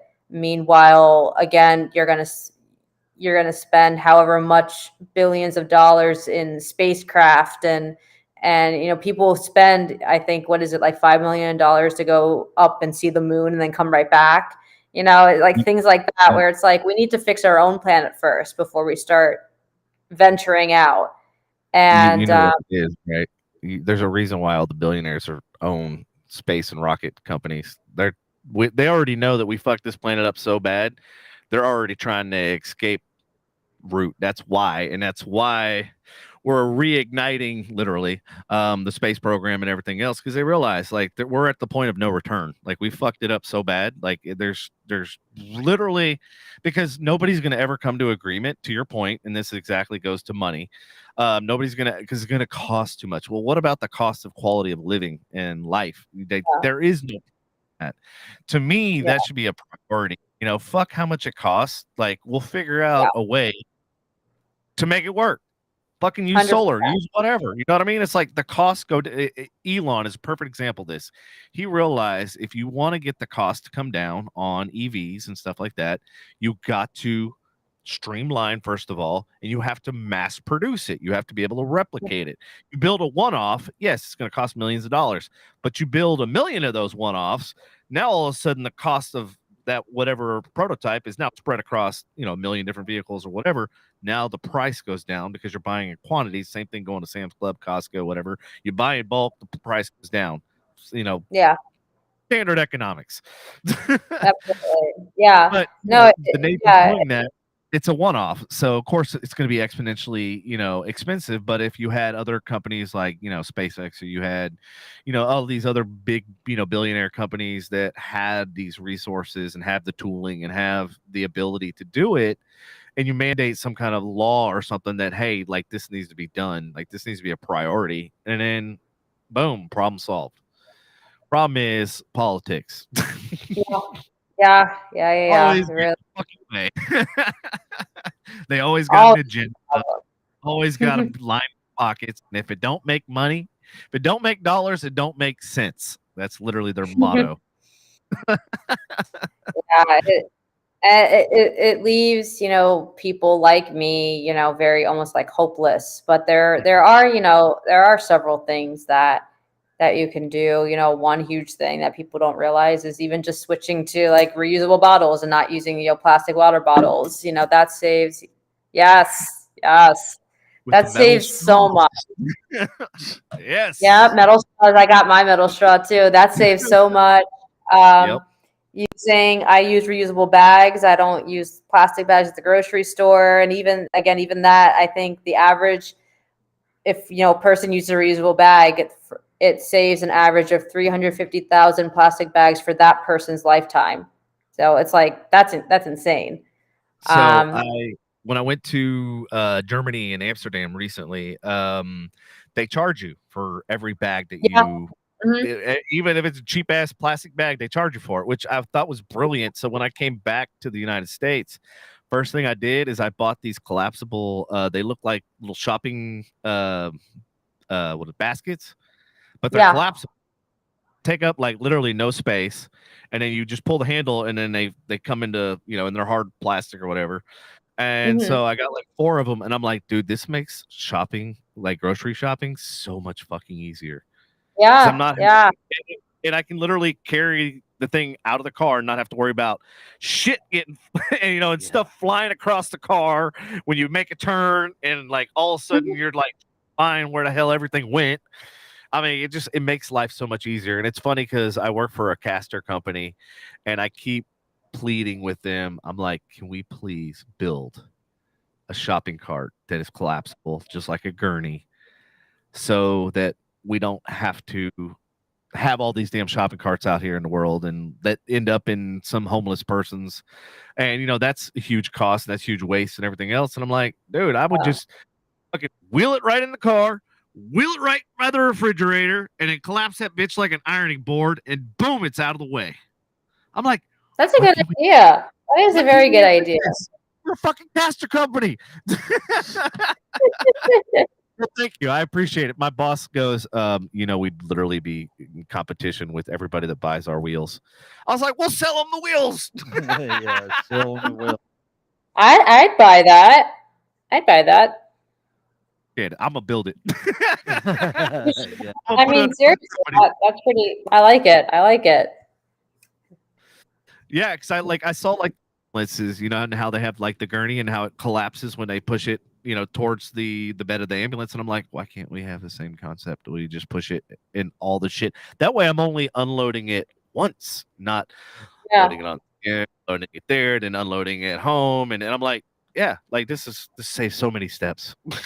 It's also a lot more sanitary than shopping carts. Yeah. And you have no idea, like when you grab a shopping cart, who's snotting. Yeah, no, it's true. On it. Good God. Sorry. Why you got to bring up possums again? I had to bring it full circle.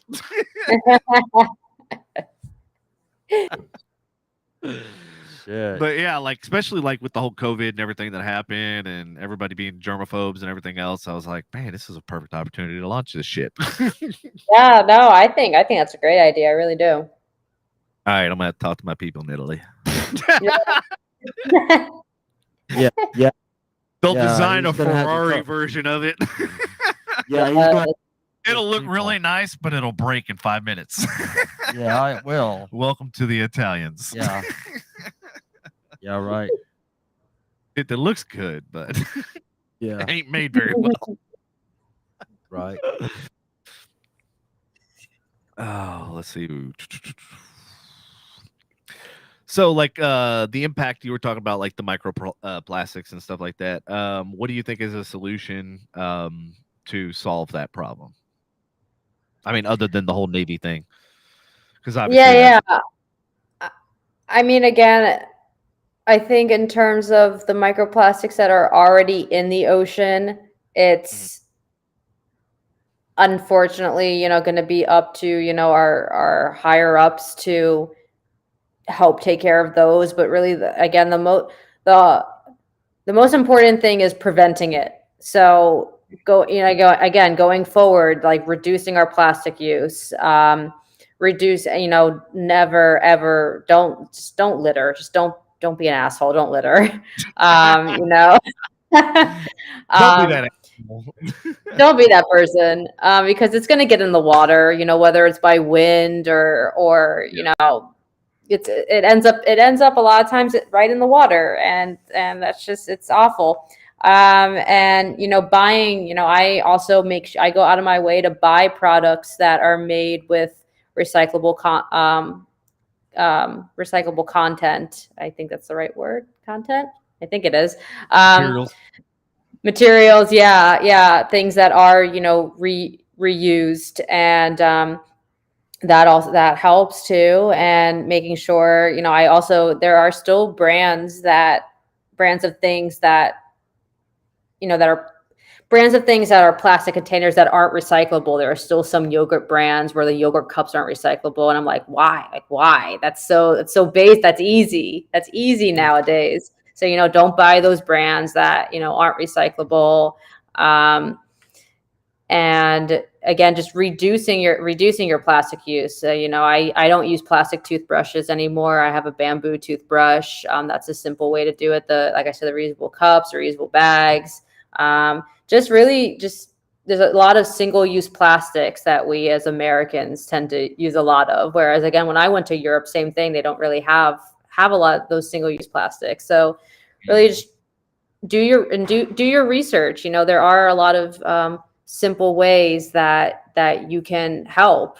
Even I know this isn't exactly directly with the directed towards the microplastic issue, but even a simple thing like shutting your water off when you're brushing your teeth can save 2 gallons of water each time you brush your teeth. So like simple things like that you can do that really makes a big impact on the environment. So I'm a big advocate for, doing your research. Look up what brands are eco-friendly, look up what brands, use recycled materials, look up recycling sometimes we have like e-waste and things that can't go in the regular recycling bin. So look up like where you can go and drop it off. Don't just throw it out.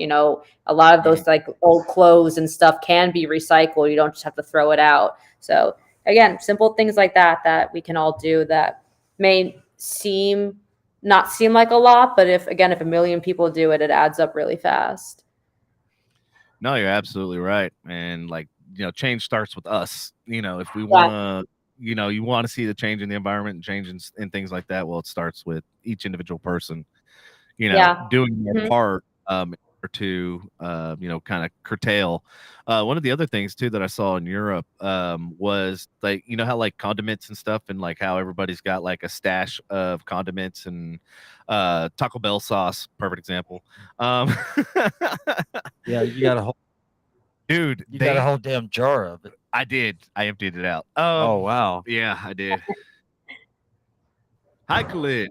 Hold on. Yeah. So like, oh yeah, Pam said hi too. By the way. Oh yeah. Sorry, audience. We didn't neglect you.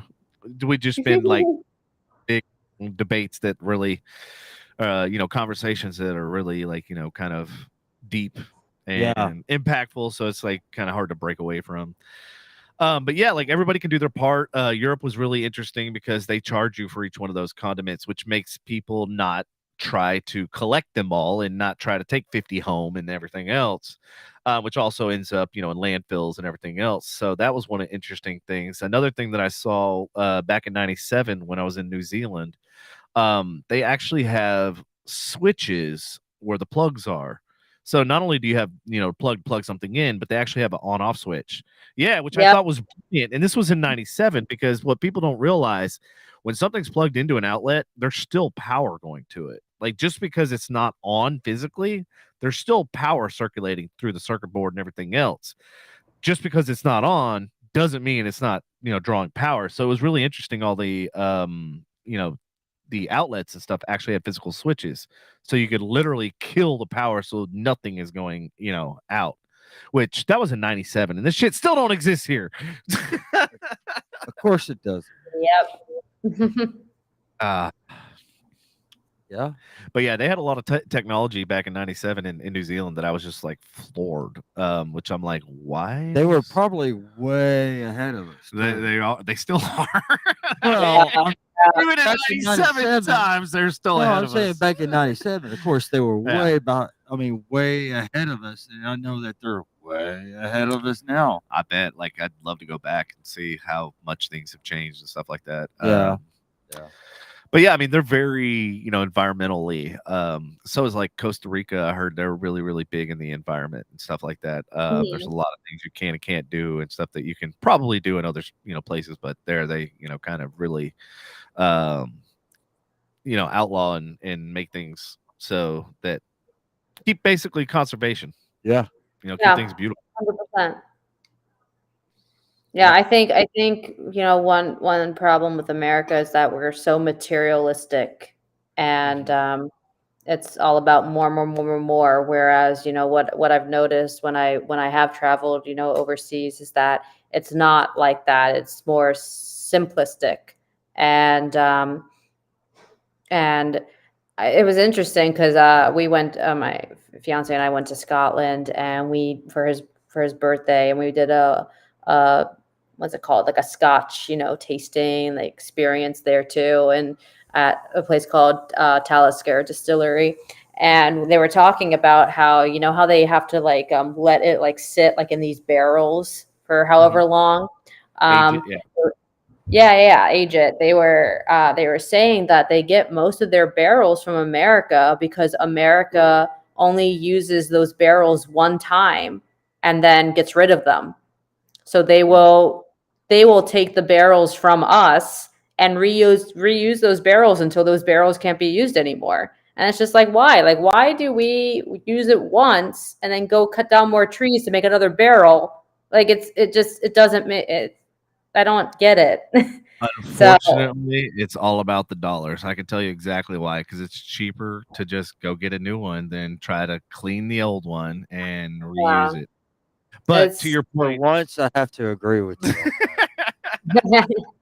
Unfortunately, being in this industry and seeing what has been happening, it's all about the dollars. It's all about like it's cheaper to just throw away recycled stuff than actually recycle it. Which before, kind of long story short, everything used to go to China and they would basically recycle it. Air quotes. Yeah. But then they stopped doing that, and then now like if you literally follow like the trash company around here and follow the recycling truck, it'll go right to the landfill and they'll dump the stuff. And it's just like, it is such a farce. It is such just like bullshit. And like they have all these pictures on the trash can, like, you can't put this in there, you can't put that in there. I'm like, yeah, you can, because it's gonna go to the same damn place. It's not getting recycled. Who are you fooling? Right. And it's sad. I mean, it really is, because it always really is to the dollars. There's an actual YouTube channel. I'll send you the link offline. That is really fascinating, especially for your field, where Mhm. they're taking like literally people's hair, like when they get haircuts, and they're making pressure making these mats, and these mats actually absorb the microplastics and oil and stuff like that in the ocean. And they literally all they have to do is just tie a rope to it, and it literally attracts it. Oh my gosh. Like electrostatic, like when you comb your hair, same Yeah, yeah. concept. They're making these mats Wow. that absorb like oil spills and shit, and then obviously no chemicals involved, so you're actually not hurting the environment by trying to dilute the oil and stuff like that and making the Yeah. bad situation worse.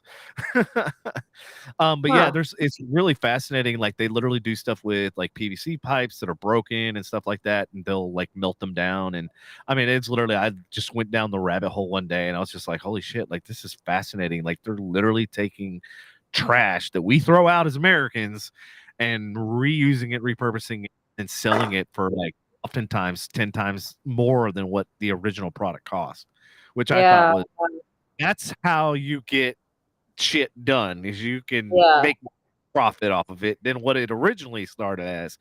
That's how you're going to get reuse, repurpose, recycle type, Mhm. people to do something. Yeah, definitely. It's good to see, other people being passionate about it because it's what we need. It's really what we I mean, need. we only got one world. I mean, we gotta Exactly. Yeah. like you said earlier with your head, you only got one head, so you either gotta deal with it, work it out, or just Yeah. struggle. Rather do 100%.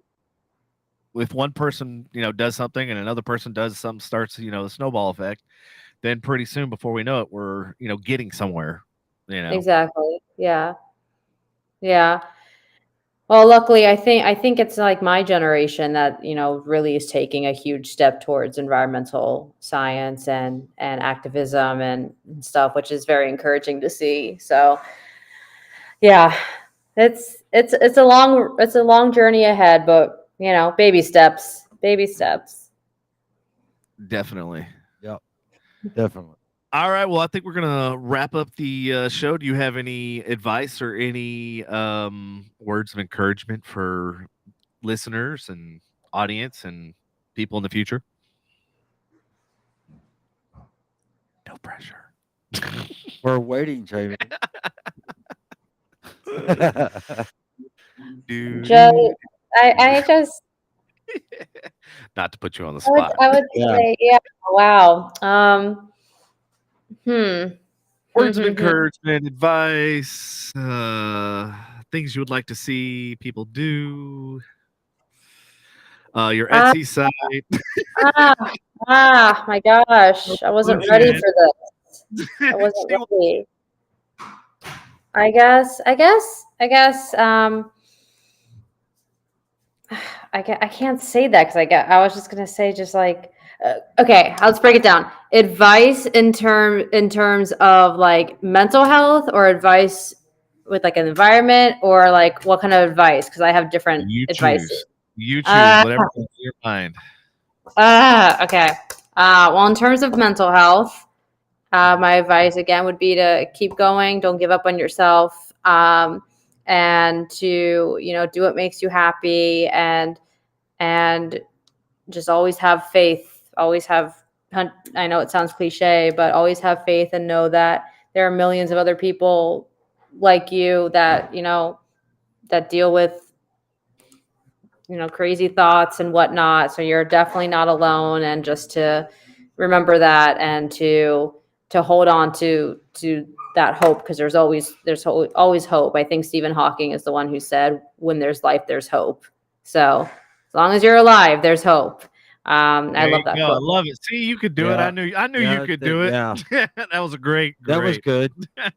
Thank you. You killed it. Yeah, you did. All right, everybody. Thank you for tuning in, and we And will I, catch you next week. and What's I will see everybody on the 25th of April. Yeah, so I'm- Patrick's not going to be here next week, I'm but not gonna be here Andy's next going to be here next week. Oh, joy. All right. So, yeah, on the 25th, we'll have Stacy Joe from Dallas. She'll be in studio here And Okay. then Rick Kirkham on May 2nd, which is from Tiger King. Yeah. So, Nice. yeah. Solid. Yep. And that's all I got. All right, man. Well, I appreciate it.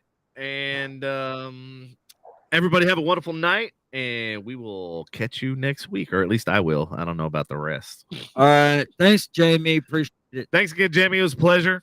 Yeah, thank you guys. Anytime. Studio. We'll talk to you after the outro plays. All right, Cool. sounds good.